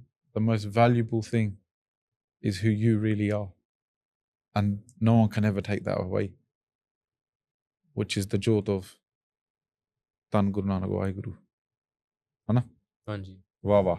Wah wah wah guru. And another thing that I'd like to touch upon, like after we said that whole reflection thing, is the Sehajdhari 101 that we discussed before, like how Yeah. the uni life, whatever, you have that modern mindset of when you get freedom, you only live once, just do it. Or like how normally like everyone says like we'd associate them with Dil Saujata. It's everything's hukum, and just breaking down what that hukum is and how people can use that as an excuse, Jali, and that it is what it is. Aap apni budh hai jeti, barnat pin to hi teti. The intellect, ਉਹ ਵੀ ਮਹਾਰਾਜ ਦਾ ਹੁਕਮ ਨਾਲ ਹੀ ਆਉਂਦਾ. So those people are going to use arguments which are self-destructive, because that's a self-destructive much, argument. Yeah. Then that's a chakkar that they're going to have to get out of. ਆਪਾਂ ਸਾਰਿਆਂ ਨੂੰ ਬਚਾ ਨਹੀਂ ਸਕਦੇ. Of course. ਰਸਤਾ ਨੂੰ ਦੱਸ ਸਕਦੇ ਆ. Then they've got to make the choice. That's a journey within. But ਉਹ ਵੀ ਸਾਨੂੰ ਪਤਾ ਆ ਗੁਰਬਾਣੀ ਪੜ੍ਹ ਕੇ ਉਹ ਵੀ ਮਹਾਰਾਜ ਦਾ ਹੁਕਮ ਆ. Of course. So we should look at that a bit more. When we say, what do you mean by dil saaf jata? Because I'm not good at the old internets. What is that? Is that when don't worry about anything, just as long as your dil is saaf? Yeah, basically. Now let's analyze that, man. What does that mean? What dil are they referring to? Come on, we're talking about Bibek Budhi, Yep. right? Born in Western society, right? What's dil? Sorry, legit question. Heart. Clean heart. Clean heart. I think they're referring to the mind, innit? Yep, clean mind. Clean mind. If you've got a clean mind, you're Brahmgyan. You know that. That's what they say. ਜੇ ਤੁਹਾਡੇ ਮਨ ਦੇ ਵਿੱਚ ਕੋਈ ਸੋਚ ਨਹੀਂ, Of course, yeah. yeah, ਤੁਸੀਂ ਵਿਚਾਰ ਤੋਂ ਬਾਹਰ ਨਿਕਲ ਗਏ, ਤੁਸੀਂ ਤਾਂ ਸੰਤ ਆ. I think it's a misuse of terms. Could you explain to me, have I got it right by saying... That's the term that they've been given, innit? So they is quite a broad... So I'm going to drop they, because that's probably a generalization. So people say that dil saaf hona chahida ya. Okay. Now what? So what? Now legit question. But don't you... So does that mean I get to do everything else and fulfill my desires? It's like... Is that what they're saying? I think from my perspective, the way it is, it's like a pick and choosing thing. Oh, pick and choose. So that's what I believe it is. How can your dil be saaf if you've got kamna? Because like one of the things that would be is like what they say is like you don't need Amrit. Yeah. For one example, you don't need gas. Yeah. You can do other things. So stuff like that. I get you. It's almost like anti-religious identity, but keep a pure spiritual identity. Pretty much, yeah. Is that what we're getting at? Pretty much. Oh. No. I don't want you to know, because I'm trying to fully understand this, right? Of course. But then in Guru Gobind Singh Ji's whole historical Khalsa event, are we now like saying that we're ignoring that now? Yeah, just let that slide.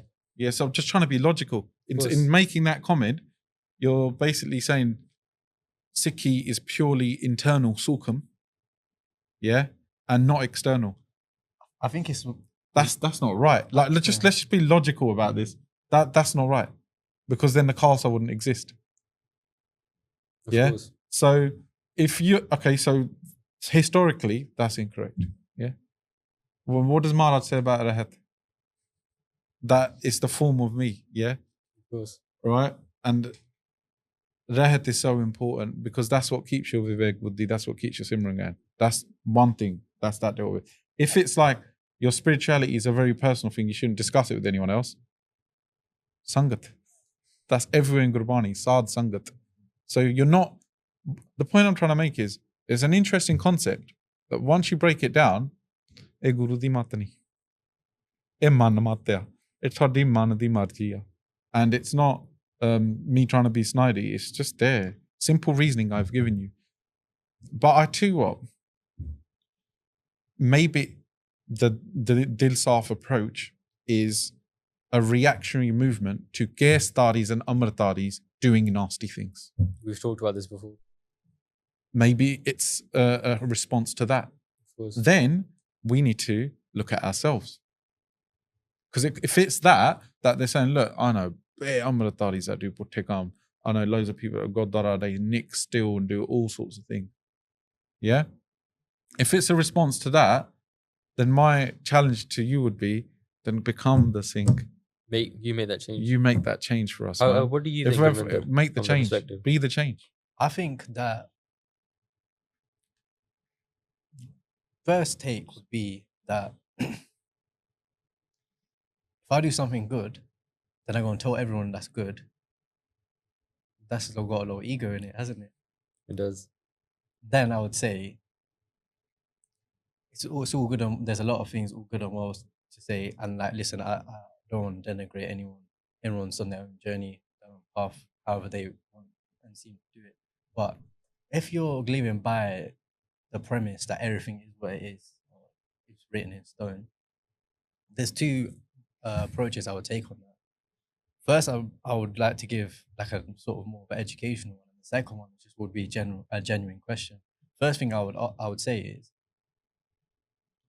through Japji Sahib, through righteous action, through seva, through simran, the bad kalam we have, we start to wipe away at that. The sins that we have committed, like I said, I committed however many. We can't change those, but we can start to wipe away at those.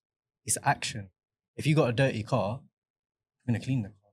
Sometimes, if that car has been driving through mud for 5 years, it might take 5 years to clean that car. So it might take 5 years worth of bath to clean that car.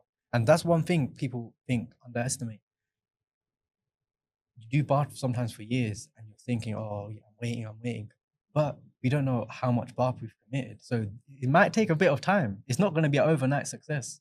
These things, they take time. Like you said, it's been like, at least a year or two. Yeah. There's a lesson there. 100%. You still, because you're holding on to transactional nature, innit? Of course. That's what you're doing. You're saying, come on, I've done this now. Yeah. Wipe it off. Give me an experience. But it could. That's a lesson, isn't it? That's Maharaj is giving you a lesson there, is it? Is it really? You think you've done enough? That's what you're saying. Yeah. So it's just so it's about these righteous actions, right? Doing the right thing, being kind to people, being nice to people, being respectful to people, doing bath, doing simran.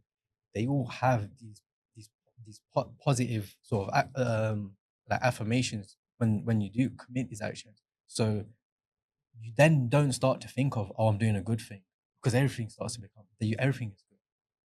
And the second thing that I want to add on to that then is, if everything is hukum and everything's written, then why get out of bed?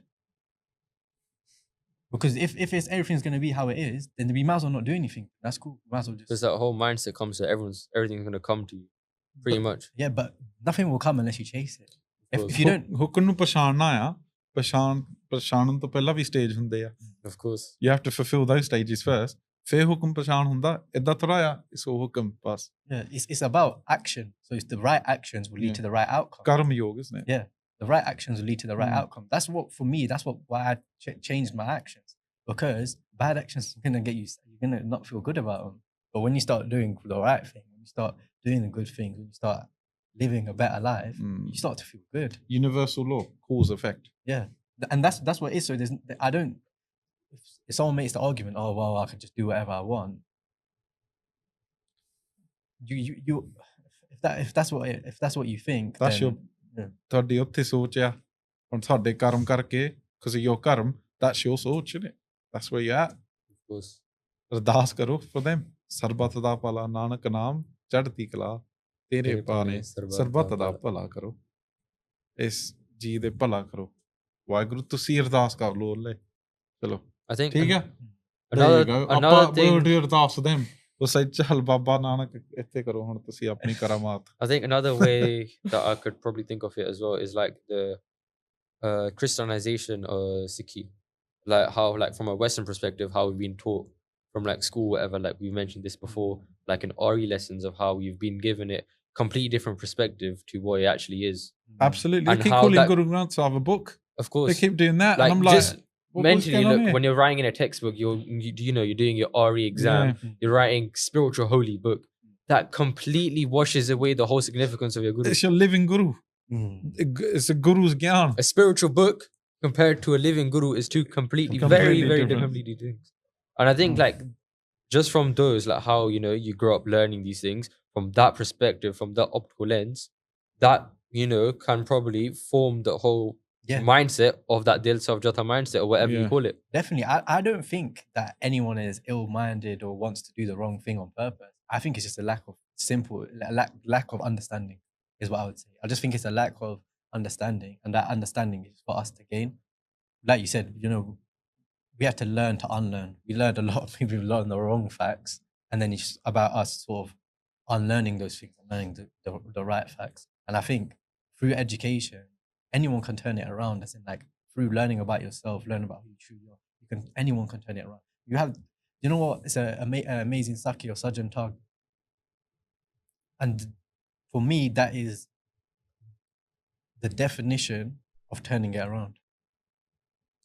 Because a lot of us are bounded by our past, to be honest.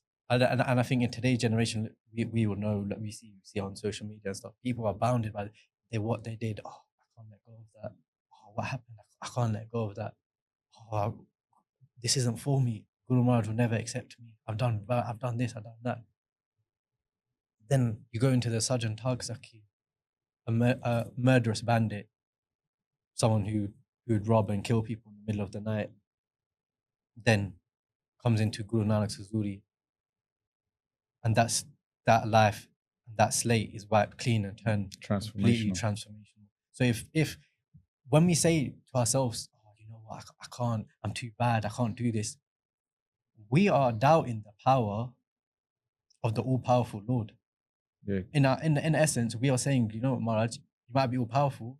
Don't know if you can turn me around though. I've done too much. But then you say, like you said, well, Maharaj turn around Sajjan Tag, and you're not as bad as Sajjan Tag. Yeah. So let's turn that around. Yeah. So there's always a path, and that path just starts with Amritdhari. Because like we said earlier, one step towards the Guru. The Guru's not going to ask you know what, come to me with, I want 5 gold bars. Guru's never. There's no criteria. There's no criteria. There's no transaction. There's no transaction. No, it's just non-transactional, Yeah. isn't it? Maharaj, all loving. That's what we say. All loving. All loving. Maharaj meets us. Sab to Dayal. Daya den ala. By Guru. Wawa. Wawa. I think that's very important, and it goes to so many aspects. And how you mentioned of how it goes a very, very long way. It's very important that we think of these things, and even like how we view things materialistically, and how that whole mindset So completely important. changes. So important. So Sikhi, journey to Sikhi is a journey through the mind, as well. Analyzing your thoughts, seeing what's going on, what's making you think a certain way, what's making you act a certain way. Panj Chor, Hankarya, Gabbe, Hankar nu, Kaam, Krodh, Lobh, the moh phad ke khechde a, pulling them. Yet you're going to analyze that through Viveki, and then you're going to step back and you replace those Chor with guns. And then slowly you're going to realize that's not you doing those guns, it's Waheguru. And you're going to live in Hukam Razai Chalna Nanak Likhya Naal. It's a journey. Man tu Jot Sarup hai. Your man realized that you Jot Sarup. And we're witnessing the Bachitra Natak, which is the world. It's a beautiful journey. And that's what Prapati, that's why we've got this body, to go through that experience. Sikhi adds value. That's the thing. If someone said to me, why would I get into Sikhi? I go, you're going to add value to your life in all directions. If you do it through Simran Seva, if you do it through the right Sangat, it can be really positive. And transformational, like what happened to Sajjan Tag, Gorda Raksh as well, transformational. Enlightening, progressive. This is the thing. When you think someone's religious, the last thing you think is they're progressive. You just think, oh, he's just religious. Do you know what I'm trying to say? Of course. It's almost like a bit of a naff label to carry around. But Sikhi's not like that. Sikhi is like, oh, we're going to academically increase your ability, analytically, musically, Rag, spiritually, Simran, communally, Seva, physically, Shastra Vidya. All elements of human life to progress there in a manner which helps the world as it is. you become a vessel for Waheguru to do what Waheguru needs to do. Although, what that nande ya baba? Ora kiya? Imagine waking up in the morning and it's all planned out for you. I'm not saying lie in your bed. I'm not lying in my bed. I'm talking about there's no problem. It's all hukum. Having their belief. Yeah. And you have to do a bit of himmat and persevere with your duty. Dharam nibhauna. And what the outcome is, you don't worry about. You leave that to Waheguru. You just do it. You just do it. ਤੁਸੀਂ ਤੀਰ ਚਲਾਓ, you fire your arrow. If the target moves, it moves. Beautifully said. Anna? And if you can just touch on like Vichitranartak, how you explained, you can break that down a little bit. Yeah, I mean, it goes on. That conversation itself is in depth, isn't it? Yeah. So it goes into reincarnation and you know what the purpose of this realm is. Just mandal, this realm, essentially, according to Maharaj, who's Sada Satchidanand. This realm, this is like a university. The whole planet, it's an opportunity for your spiritual progression.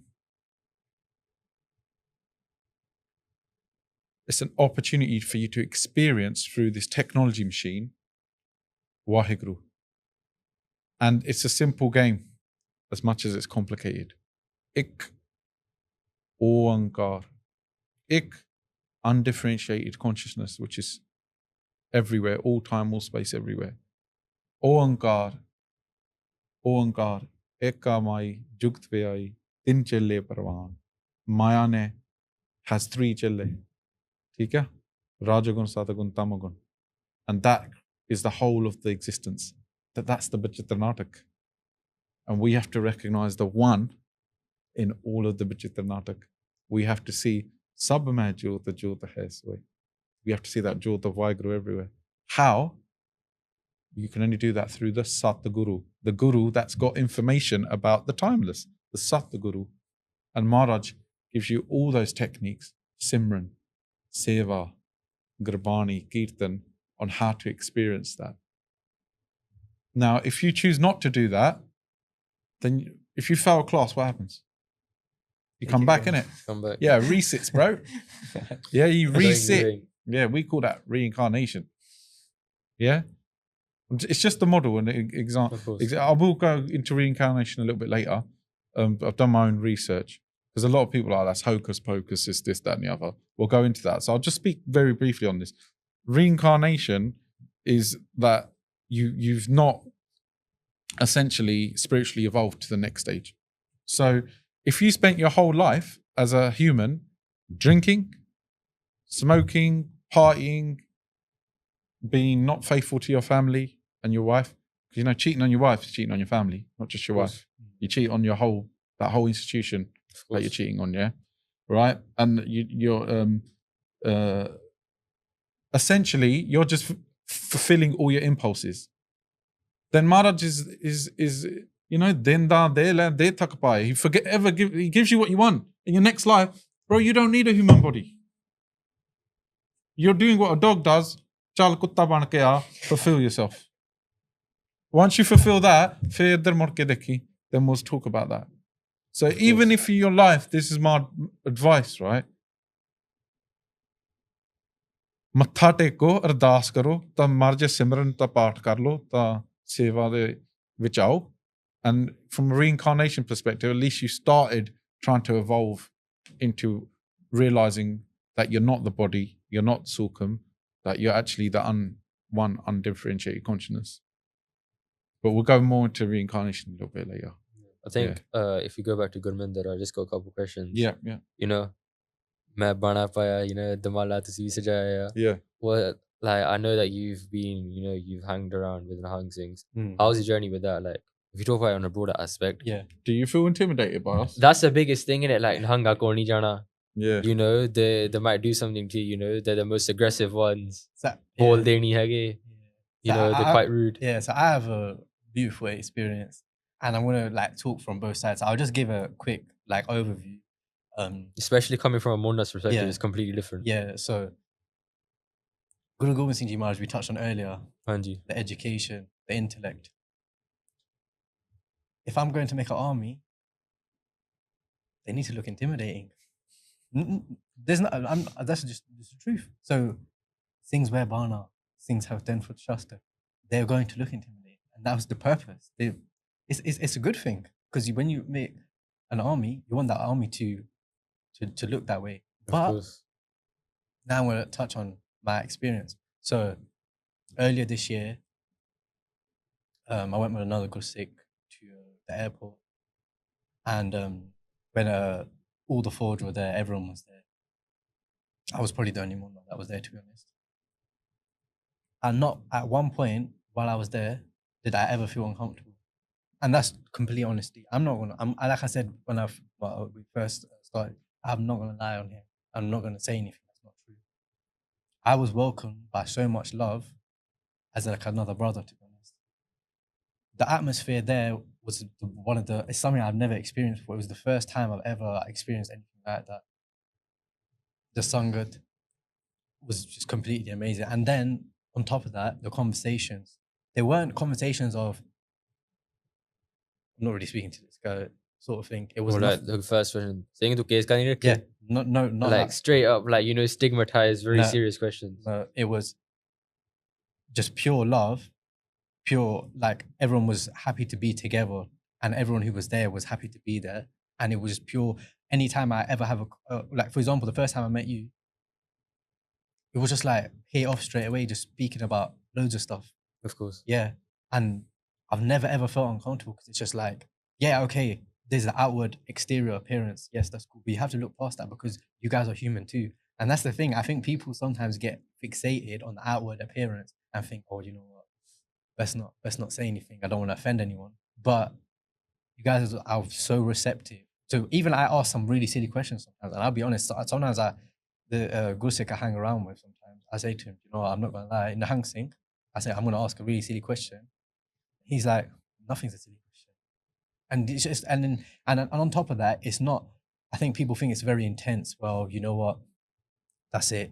It's going to be a very intense conversation. Most of them are very light-hearted people. A lot of light-hearted individuals have nice, just normal conversations as we're having now. And I think that was one of the premises of when, like, coming onto the show as well, was just to show, look, everyone is just normal people, normal guys as well, and we're just having a laugh. Do you know what I mean? Sort of thing. It's not nothing serious. And so when I have those experiences, and I can share them because I experienced them as Sehajdhari. So you've had a relatively positive experience with Nihangs Singh. I'd say completely positive. But they're not. It's not all like that. You know? Yeah, of course. Of course. Panjungla, yeah, we're not going to fully butter up the whole thing. Yeah, yes, yeah. You know, I would say to add to that as a little caveat, that not everyone seems how they look. You know? That goes for everyone as and well. Maharaj in the Rehra Sahib, Maharaj says, Pek dakhayo jagat ko, logan ko baskeen, antakal, kati katyo bas nark molin. That if you wear all the garms, but it's a fake, and you're actually doing people over, that's the path to nark, hell. Not just mental, I'm talking about mental hell as well. Imagine you looking a certain way, I'm really religious and pious, but you're acting like a manmukh. That's nark. You're going to struggle to live with yourself. So even as Gursikhs, you know, we're still on that journey as well with the Hankar and the Panch Chor. And I'll say, look, I'll be technical. You're going to have to do Naam, Abyaas, to get the mind under control. But there's no shortcut. Unless a Mahapurush gives you Kirpa, Maharaj just takes all your mind up away from you. You're going to Naam Japna Paina Thanu. Sare Aliyah. I think that's interesting. Absolutely. Because you can only control your Kaam, Krodh, Lobh, Moh, if Vivek is on top notch. It can't, and that's not going to be on top notch if the mind's everywhere. These are proper discussions that need to be had amongst Singh brothers as well.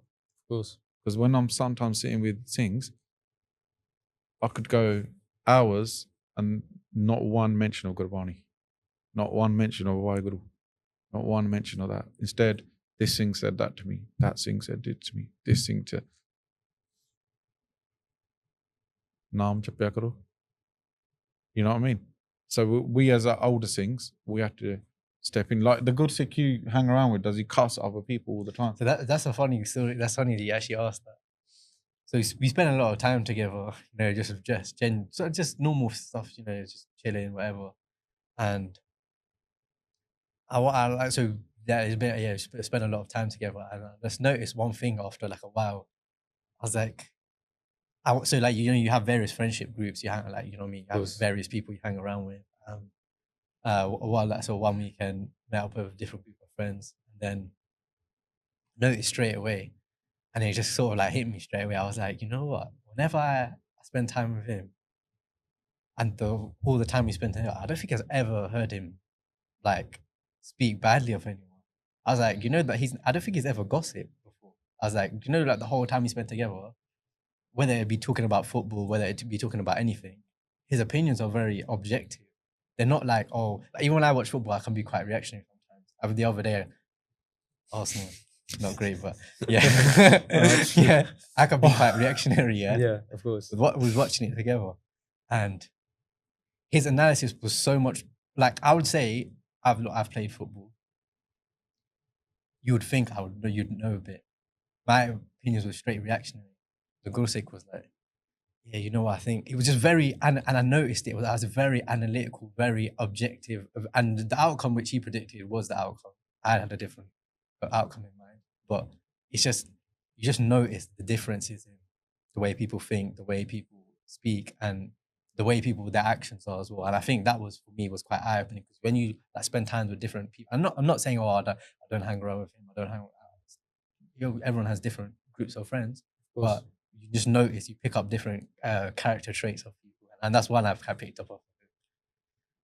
And I think that's another really good to explore, the difference between Nindya and constructive criticism. So I think that's a very big thing that people get confused with. They label everything as Nindya, and when they do constructive criticism, it's actually Nindya. And if you can actually break that down, what the actual difference is. So from my perspective, my personal perspective, I would say constructive criticism is objective in nature and doesn't involve personal insults where a person is attacked. So you look at what's happened, an incident that's happened, and you judge that incident for what it is. And then afterwards, the person's got a history of doing that. That's a separate conversation. Because Nindya, for me, is disastrous for Naam. Why? Simple maths. You're going to do more calculations that are negative in your brain. Vichar, vichar, those surchaya, you want to cut them right down. And if you're doing Nindya, you're just creating a more complex mathematical formula for your brain to break down. You're trying to get your brain to oneness, a dvat. Ota dvat di gallaya. The duality. That's all duality. So you do the bare minimum criticism based on objective fact. You say it once, done, finished. That's my advice. Don't keep going over it again and again, so it then leads to some sort of personal attack on an individual. Complete, utter disaster for you and for the Samaj and for the world. Because that's what we need less of. If you don't approve of what someone's done, if you can't change them, I would say generally be very reluctant to get involved. If you think you can, and you think it's for their benefit and for everyone else's benefit, approach them in a non-emotional way and talk to them. Don't go around their back just delivering poison everywhere. Remember, vicharnu marnaya.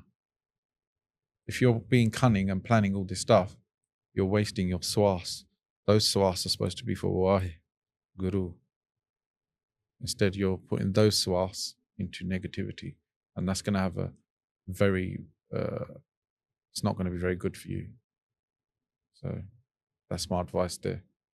And I need to take my own advice sometimes as well.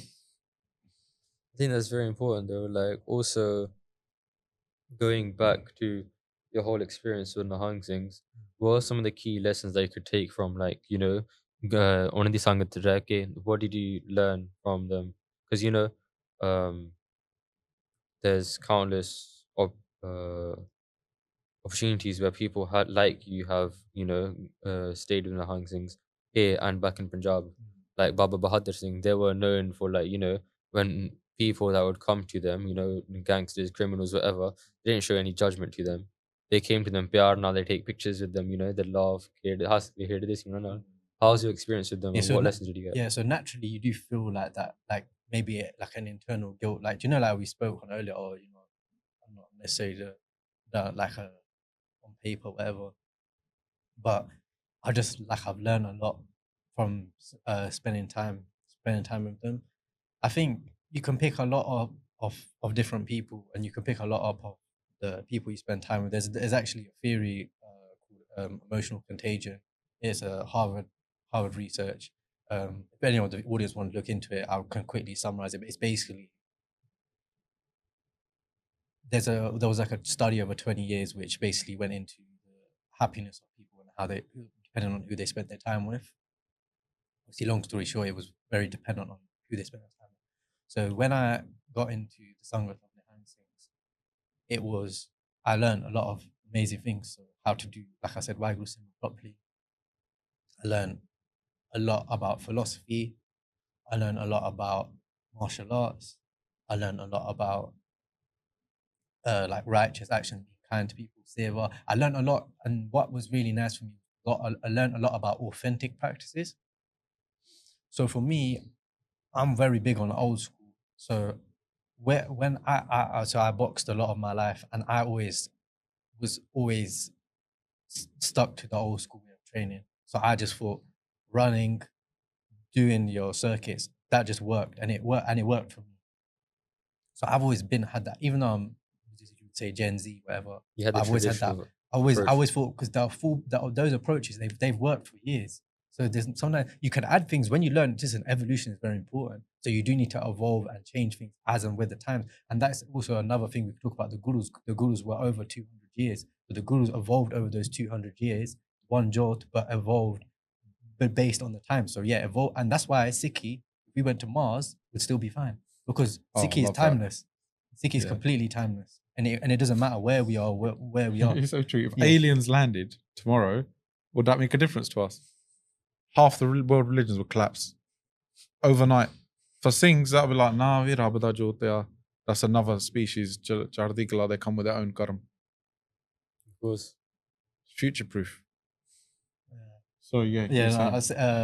Just go. What was the question? I've been watching too many UFO videos. It was like the lessons, the lessons that you learned, and like how the experience was. So I was talking about authentic practice. So just learning about the authentic practices, how things would have been done in the Guru's time. And just to point that out there, like, I think a lot of the common misconception is that if you chose Nihangs, the only thing you will learn is how to do a ragda, or know that you can have mass, whatever. Like, these are very two basic, conversations that need to be cleared up. That there's so many other things that you learn, and is exactly what you will be sharing with us so right the now. Nihang thing that I hang around with, he while I've asked him the question, and he just responds with the same punkti every time. So I just stop. So I don't ask him anymore. Yeah. Long story short, he says there's no way for discussing that. It's so pointless. There's so many better things to talk about. Exactly. Yeah. And I think that's what everyone overall should learn. Yeah. Like, instead of, arguing the same point over and over and over again, there's so many other important topics and issues that we should be discussing in the month, should be expanding. Number one conversation should be about the mind. Of course. How we're going to develop our mind. That should be the number one thing. If you look carefully in Guru Granth Sahib, it's Sukham. The discussion is mostly about Sukham, Sarir, the mind. So absolutely, that's a conversational shift that needs to happen, definitely, for more people to benefit from Sikhi. So yeah, definitely, I definitely think I'd agree. In terms of, when you're talking about authenticity, you're talking about traditional authenticity. Yeah, so you know how they say, like, so say, for example, you're starting boxing. A trainer would sometimes say that the best people to train are people that don't know anything, because you're just learning from a clean slate. So for me, I wanted to sort of wipe what I knew. We said to learn to unlearn. So what I already knew, I just wanted to sort of wipe that. And I wanted to know how was things practiced, the way they were practiced. And I just wanted to, that's what I wanted to, I just wanted to learn that. And I think through like the Sangha, I started to learn about authentic practices, how things were in the Guru's times. And I think for me, that was, like I was talking about the old school, I just quite enjoyed those conversations, because it's nice to learn about your Gurus, and it's nice to learn about their practices. So one thing that really helped me, and I'm probably diverting so much, it's quite funny actually, but so I go to boxing early in the mornings, and right now it's a winter. It's not easy to wake up, to be honest. Yeah, it's 5 o'clock in the morning, it's freezing cold, you're going to have to run around and get punched. It's not the easiest thing to do. So one day I was at Qatar with Nihangs, and they were speaking about Guru Har Gobind's morning routine. And long story short, Guru Har Gobind's morning routine revolved around morning Nitne, Mishnah, but then martial training. So I thought to myself, we things, that martial training is quite important as well. Absolutely. For So father we- did it, why aren't we doing it? Yeah. So I'm thinking, where's going to boxing such a chore? And I'm not gonna sit here and say I'm like Rocky and I wake up and I go run all the but that it sort of inspired me, because I was like, you know what, this is part of being a Guru Sikh, that fitness, that training. So that just helped me in the morning. I'm not saying I wake up every time to go, sometimes I still stay asleep, but it did definitely help me to be like, and does that, like I said, authentic practices. Then I sort of picked those up and I was like, I want to adopt them in my own lifestyle. Do you think Singhs are training enough at the moment? No. They're not, are they? Me included. No. But Marji Kirpana ho janda sabko. It's okay. Do ardas, Just do it. benti, have faith. Well, if we're saying in this podcast, I've said repetitively, the body's a technology machine. You have to maintain it. Of course. So what you put into it, if you've got a Lamborghini and you put diesel into it, it's going to mess the car up. So maybe that's a whole conversation for the future about consumption of food and stuff that we can look at. Without doubt, I can tell you, you can't get Vivek Buddhi if your diet's appalling. It's just not going to happen. Of course. If you're consuming refined sugars and processed food, you will not get Vivek Buddhi. Fact. It's not happening. There's too much going on in your stomach for your blood to go to your head to where it should be going. It'll be going down to your stomach. And that's going to mess up your decision making as well. Can I just go into the point? I mean, you raised a good point about, so I think obviously we touched a lot of topics, importance of spiritual health, the soul. And then some people might take that the wrong way and think, oh, well, then is the body just worthless? Is having nice things not worth it? Then if not having a good job, is that sort of not worth it? If that's, but then I know we've had this discussion before, how important it is to have all those worldly things. Yeah. Because it's important to have one foot in both worlds. I'm not saying you're, so this is important. Yeah. I'm not saying, so I said there's 3 elements to your Yeah. existence: Stool Sareed, Sukham Sareed, Garan Sareed. They're still part of you. So you don't neglect any of them. You don't neglect your body, don't neglect your mind, don't neglect your spirituality. You got to do all 3 at the same time. So you have to have the best of all 3 Sareed worlds. har ka mandar hai. course. That's your Stool Sareed as well. Look at Guru Gobind Singh Ji. Yeah. Like, you can say there's 2 different things with it: having attachment and actually having these things, and having that prem for Maharaj. Yeah. You can have the best shastra, you can have the best car, the best house, but also you could have no attachment to that. Like Yeah. you could have that. You don't have to have that hankar that you have that Yeah. stuff. You got it, but you Yeah. haven't got it. Exactly. Or then you have it, Yeah. and you're like, I got Obsessive that. of it, You're yeah. obsessed with it. There's Yeah. 2 different things. Yeah. I think that's what people don't realize. Yeah. So That's it's- why, it's clearing up, because So some people, the key word is you're indifferent to it. Of course. You're indifferent to it. That sounds more like you're in a state of Sehajdhari. If you're indifferent to it. If you're reactionary to it, that means your vastas are hankar. Anna?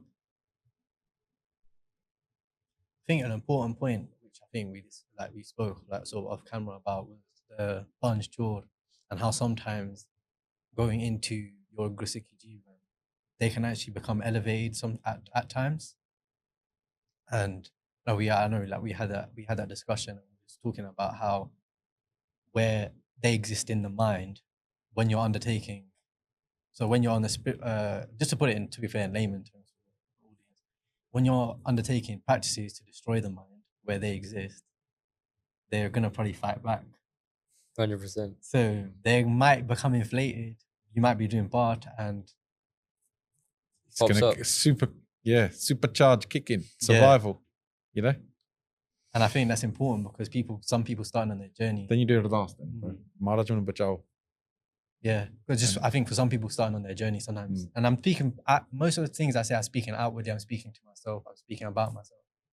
I can struggle with sometimes these things, the punch door, and like we said earlier, it's about suppressing them. But also, it's important to take into account, and I think this is really important to take into account, that when you're undertaking that journey, because you're on the journey to destroy your mind, there's a chance they could fight back and fight back quite hard at times. A little thing that you could do just mentally, nishkam. Do everything nishkam. Nitnem nishkam, naam japna nishkam, sara kuch nishkam karo. Teer chalao. Jara baat hunda, whatever happens after, fire the bow, whatever happens afterwards happens. It's a little, I wouldn't say trick, but it's a little vidya. It's a little bit of knowledge there. Do it nishkam. As soon as you don't do it nishkam, it becomes transactional. And where there's a transaction like that, the ego is always present.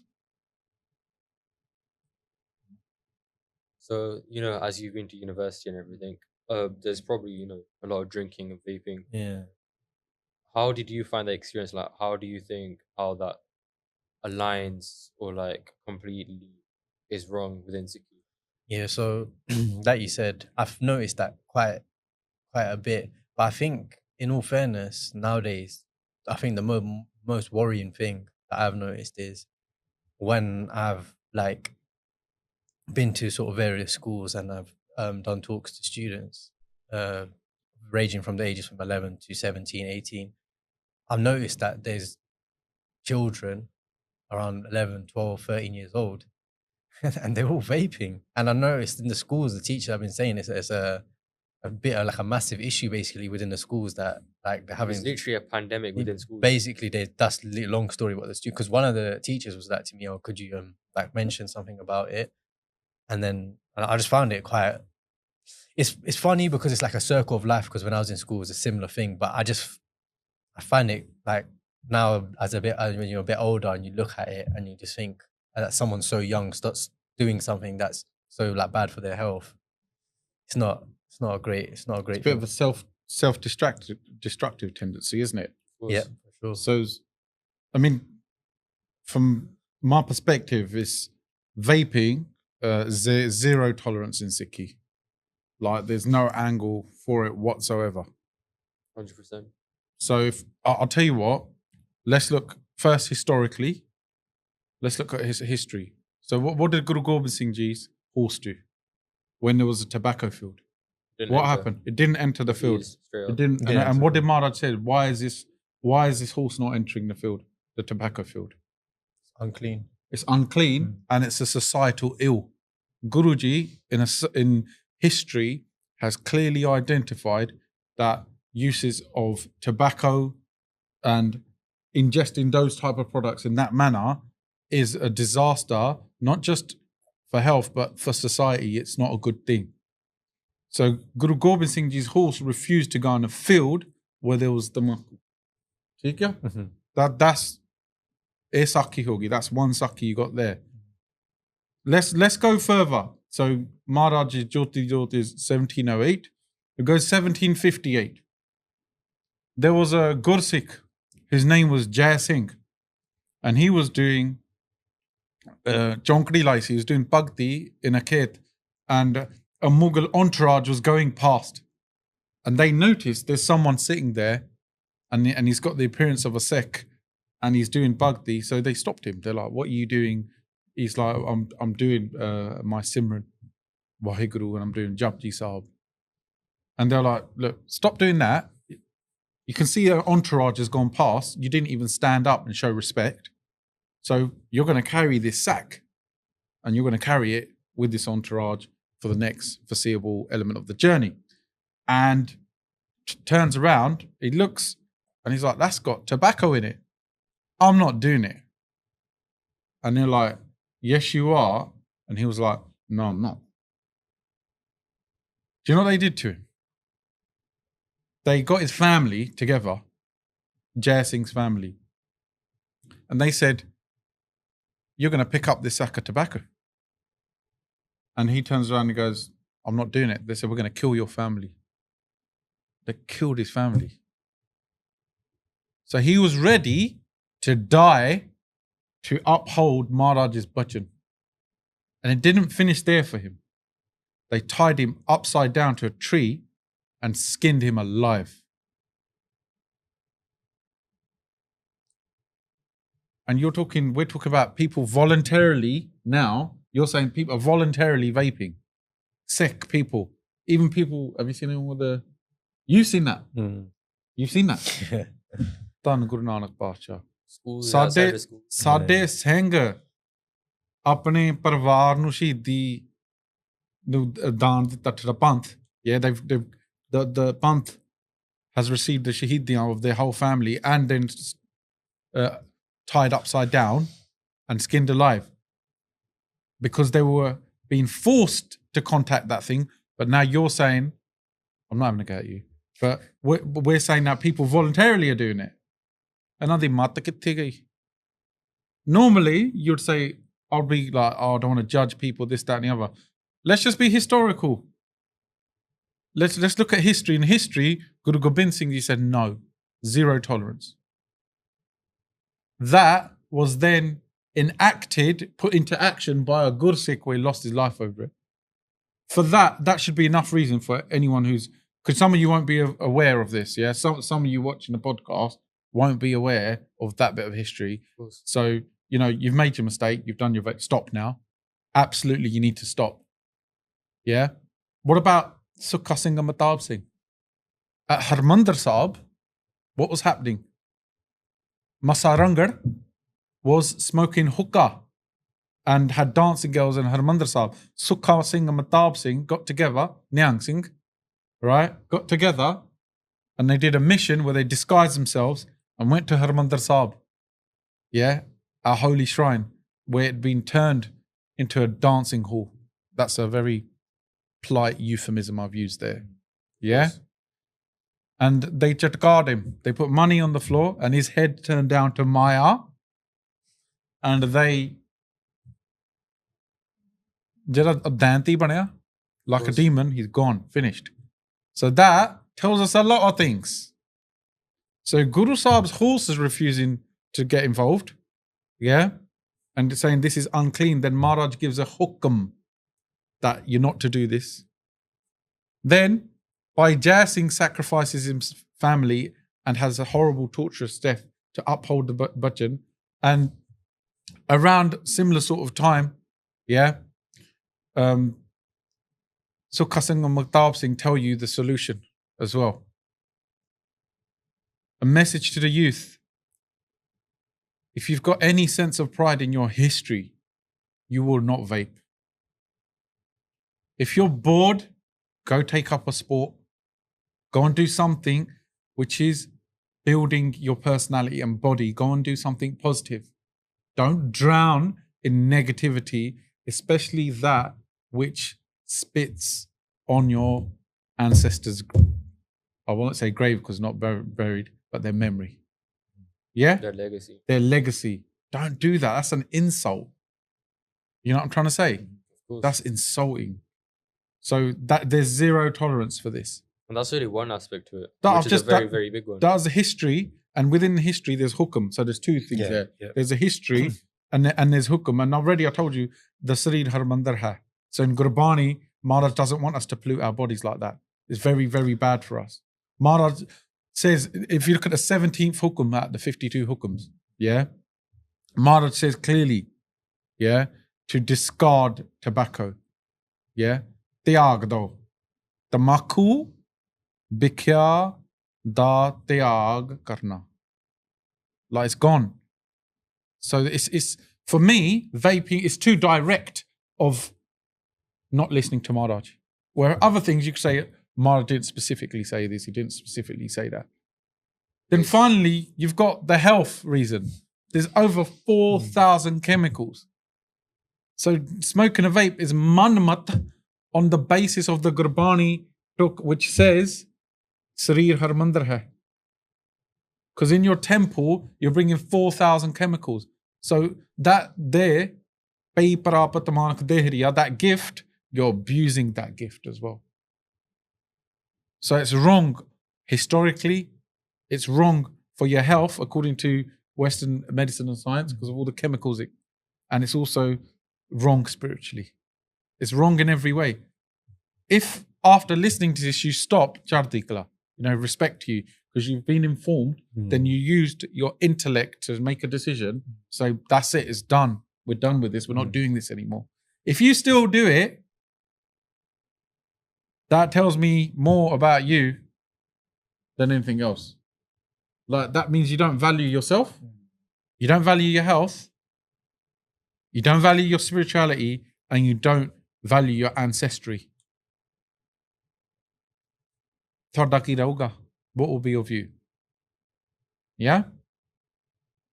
You could say, yeah, Singh's been judgmental. I didn't actually label anyone as an idiot at this point, and I didn't insult anyone. I've outlined the issues and said that this is the reflection that it is on yourself. And even to make it in very, very basic terms for anyone that's new to Sikh, or even that isn't a Sikh that's watching this, in Islam, you have pork that's haram, right? Yeah. It's the absolute no-go. No matter what, Yeah. speak to a Muslim, Excellent point. It's an absolute no-go to touch pork. Like we said, Guru Maharaj's the horse, the Janpai, didn't go into the field. Yeah. Because it's tobacco, it's not allowed. For Muslims, they can't even touch pork because it's haram for them. Yeah. Just use that context for us as Gursikhs, as Sikhs in There general. should be a bottom line. It's a bottom line. Your bottom line as a Sikh, Sehajdhari, like I go to Gurdwara once a year to a wedding, should be no hookah or no halal. Those are two things. You shouldn't touch those two things. And this has been said. In the same way, exactly. My Muslim brother won't eat chatka.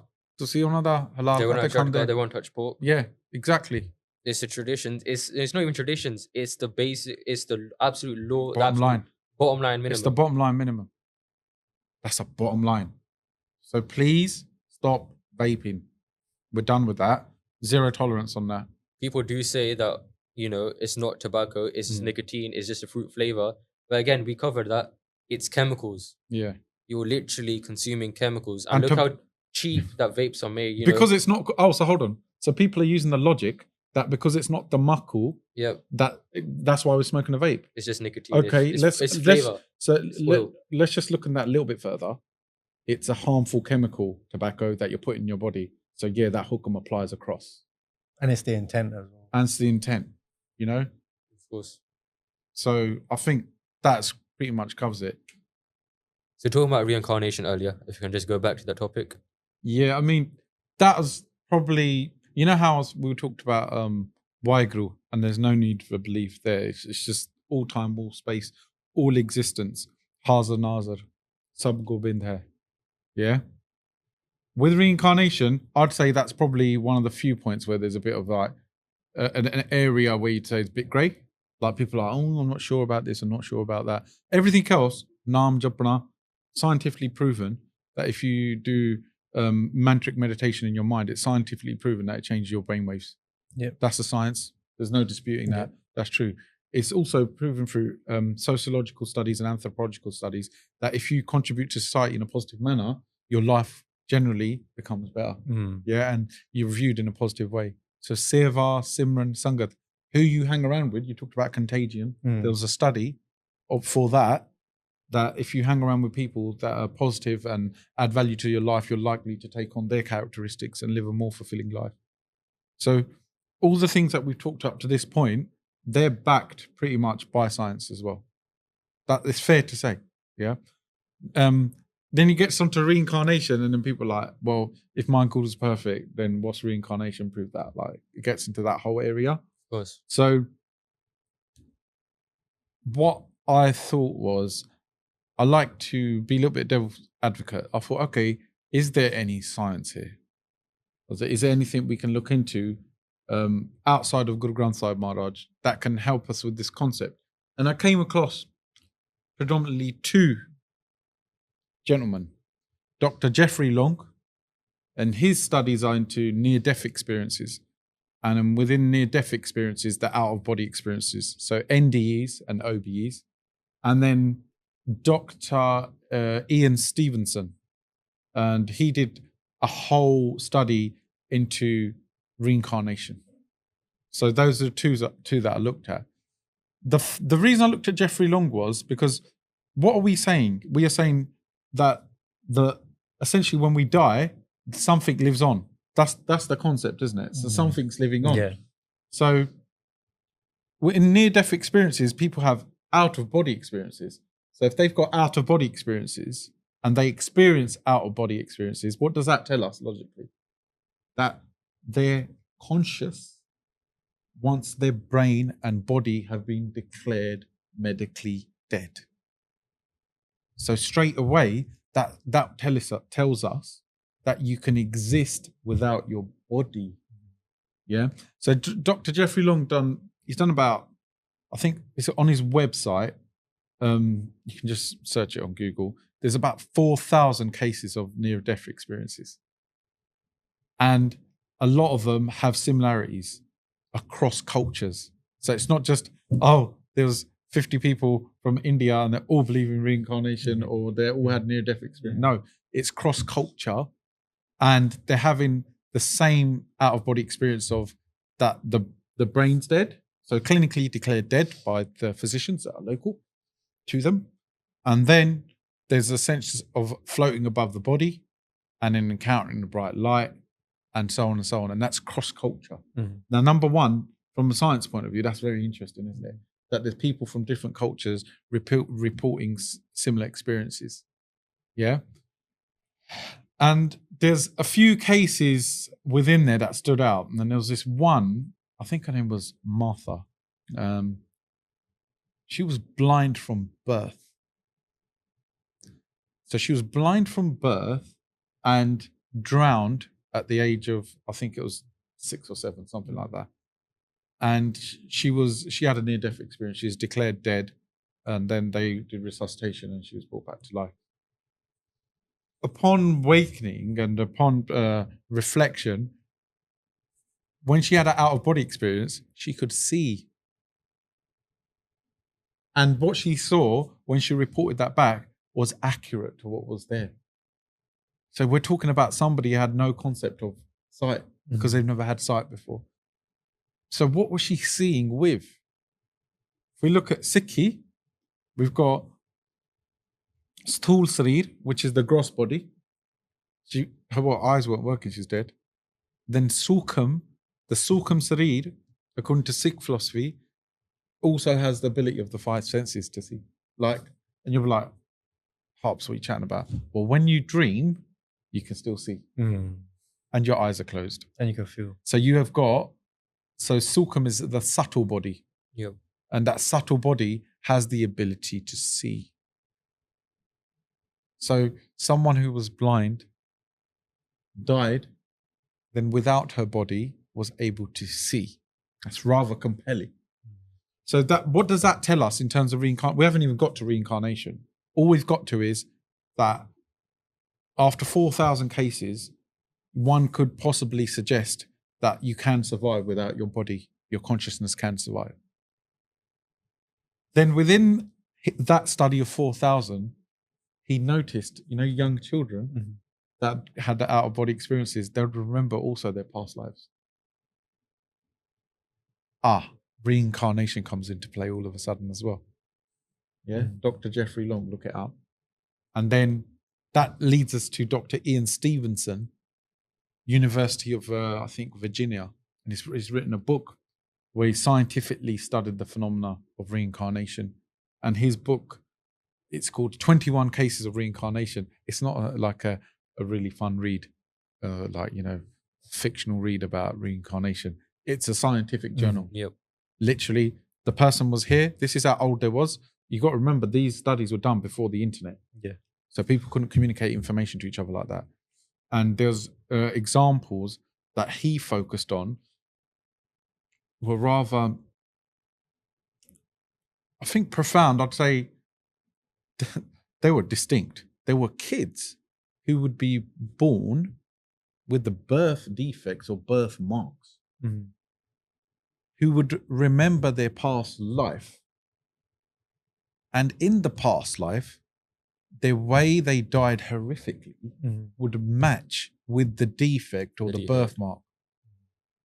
And that's what that book's about. So it's got some kids in there that have got a birthmark at the back of their head or a patch.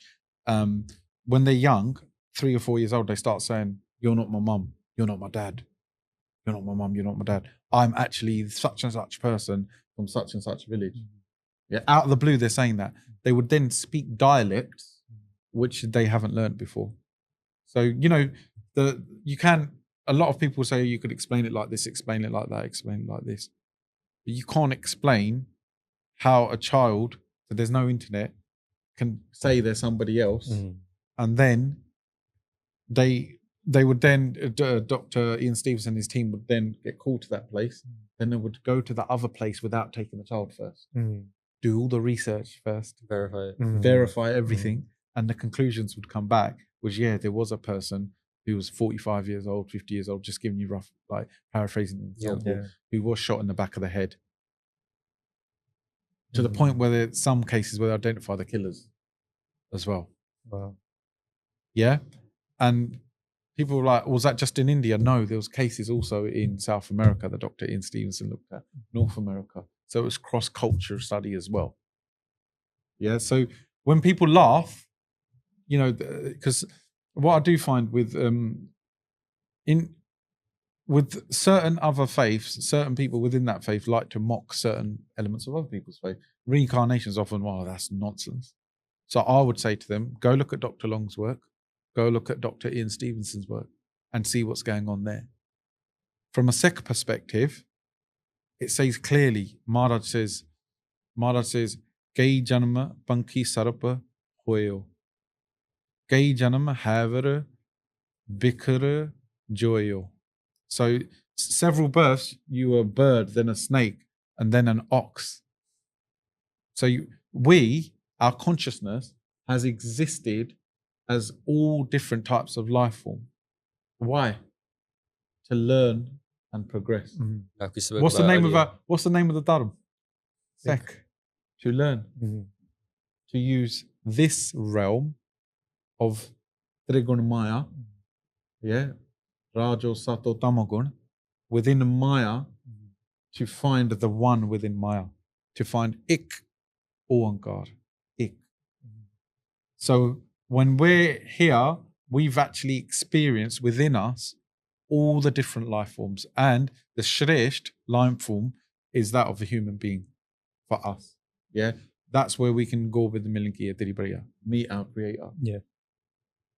So it goes back to what I said earlier. If in your life you live a life which is spiritual, but you still have some ego and so on and so on and so on, the chances of coming back human are quite high. Because you've made a blueprint and you've had a desire to have such a life. So Waheguru in Denda de Lende Takpahe Juga Jugantar Khai, he gives his Pujari a chance to, you know, let's go again. But if as a human you act like an animal, I think it's Bhagat the Lord Singh's Bani, it comes that on the moment of death, if you think of money, you come back as a snake, for example. So people are like, well, that's a bit harsh, bruv. And no. It means in your life, you meditated and contemplated the gain of material wealth. So the chances are when you die, at that very point, your brain will think of wealth. Your last thought is reflective. So that's the idea here, that your last thought is reflected of what you contemplated the most. So in India, you know, sometimes to protect wealth at temples, what do they used to do? Chuck snakes on top, snake pit. You seen it, Indiana Jones? Temple of Doom. Yeah, Papa Athiasik that, yeah? Right. So what they do is to protect the gold, they just chuck loads of snakes in. So that's what that's symbolizing. It's saying because you had a desire that wasn't fulfilled for more money, I'm going to make you, for your next life, you have created a situation where that's what you need. And that goes for all the other ones as well. Yeah, bro. All the other situations. Yeah, all the other situations. So if you think of your Family, house when you partner. die, if you think of your house, you're going to come back as a pret, as a ghost, because you're still attached to it. Until you don't learn your lesson, which is what? To transcend into Chotha Pad, you have to let go of Triguna Maya. You can only let go of Triguna Maya if Guru does Guru Prasad and you do Simran and Naam Abyaas and all these things and you clear out your karmas and stuff like that. Do Khalsa worry about this? Do they worry about Mukti? Khalsa? I know it's a bit off, but no, Raj na chao, Mukta na chao. They want the Kamal of the Guru. It's quite interesting. So as a Khalsa, our glory is not in Mukti, it's in serving the Guru. It's in Seva. I know a lot of people are going to disagree with me, but it's fine. Disagree. It's good. Bit of constructive criticism is a good thing. But that's just my interpretation. I'm not speaking on behalf of all the Sikhs of the world. No. It's just my interpretation of what's going on. That Khalsa is Bella Maran Kabul Jeevan Ki Chadas. Our body is a vessel for Waheguru to do good to humanity. And we just serve. And once you give your cease to the Guru, the Guru, that vessel is tera where pana Maharaj is. meetha lage. ठीक है थोड़े पाने च रहना. If मौत te of the body, not because the soul, the jyot within you can't, it never born, never died. Of course. Then, you know, if there is a choice, Singh will say seva. Give me seva or give me mukti, whatever, but thode pane de vich, everything in your pana, because everything's given to the Guru anyway. It's liberation to give yourself to the Creator Lord, to Waheguru. That's liberating. It's not a punishment. Sikh is not a punishment. It's liberation. And reincarnation, it's based on karma. Yeah, it makes sense that you're not. If you have one, because some religions argue you have one life, and then it's either eternal hell or eternal heaven. In religions in the India region, Bharat region, so that's Hinduism, Jainism, Sikhi, and so on like that. Hinduism's a complex term in itself. You know, that's not referring to one religion, is it? Of course. It's a collection of religions. It's more geopanic, isn't it? It's talking about geography as opposed to a particular theory or theology, right? So if we talk about those religions, reincarnations it's real there. Because why is it real? Let's think on a microcosmic level. We have a cell. A cell it manifests, it flourishes, then it's destroyed. Yeah? Mm-hmm. Yeah. So let's look at a living thing, a plant. It manifests, it flourishes, then it's destroyed. Yeah. Then let's look bigger. Yeah. A human being comes on the earth, flourishes, then it's gone. Let's look at families. Ram Gil, Ravan Gil. Yeah. They come, they flourish, and they're gone. You see what I'm doing here? I'm going from a cell. As we go back, planets manifest, flourish, then they get destroyed. Galaxies, universes, the whole thing, the microcosmic and the macrocosmic world is cyclic. It's in a cycle. So what's reincarnation in nature? Cyclic. Okay. But all of a sudden we're saying that no, it's just linear. It's about bigger picture. When I think of Sikhi is the whole cycle. If I was to get a magnifying glass and look really close into that circle, you'd get a straight line, wouldn't you? I think some people are seeing straight lines. Other people are seeing circles. Yeah? So the cyclic nature from microcosmic level to macrocosmic level is cyclic. So reincarnation is representative of that. That souls, the part of us which is Sulcum souls, they'll keep getting recycled. But the real you, the Garden Sari, the causal body, it was never born and it never died. That's where the real freedom's at. Yeah? That's just my viewpoint. You know, feel free to criticize. It's fine.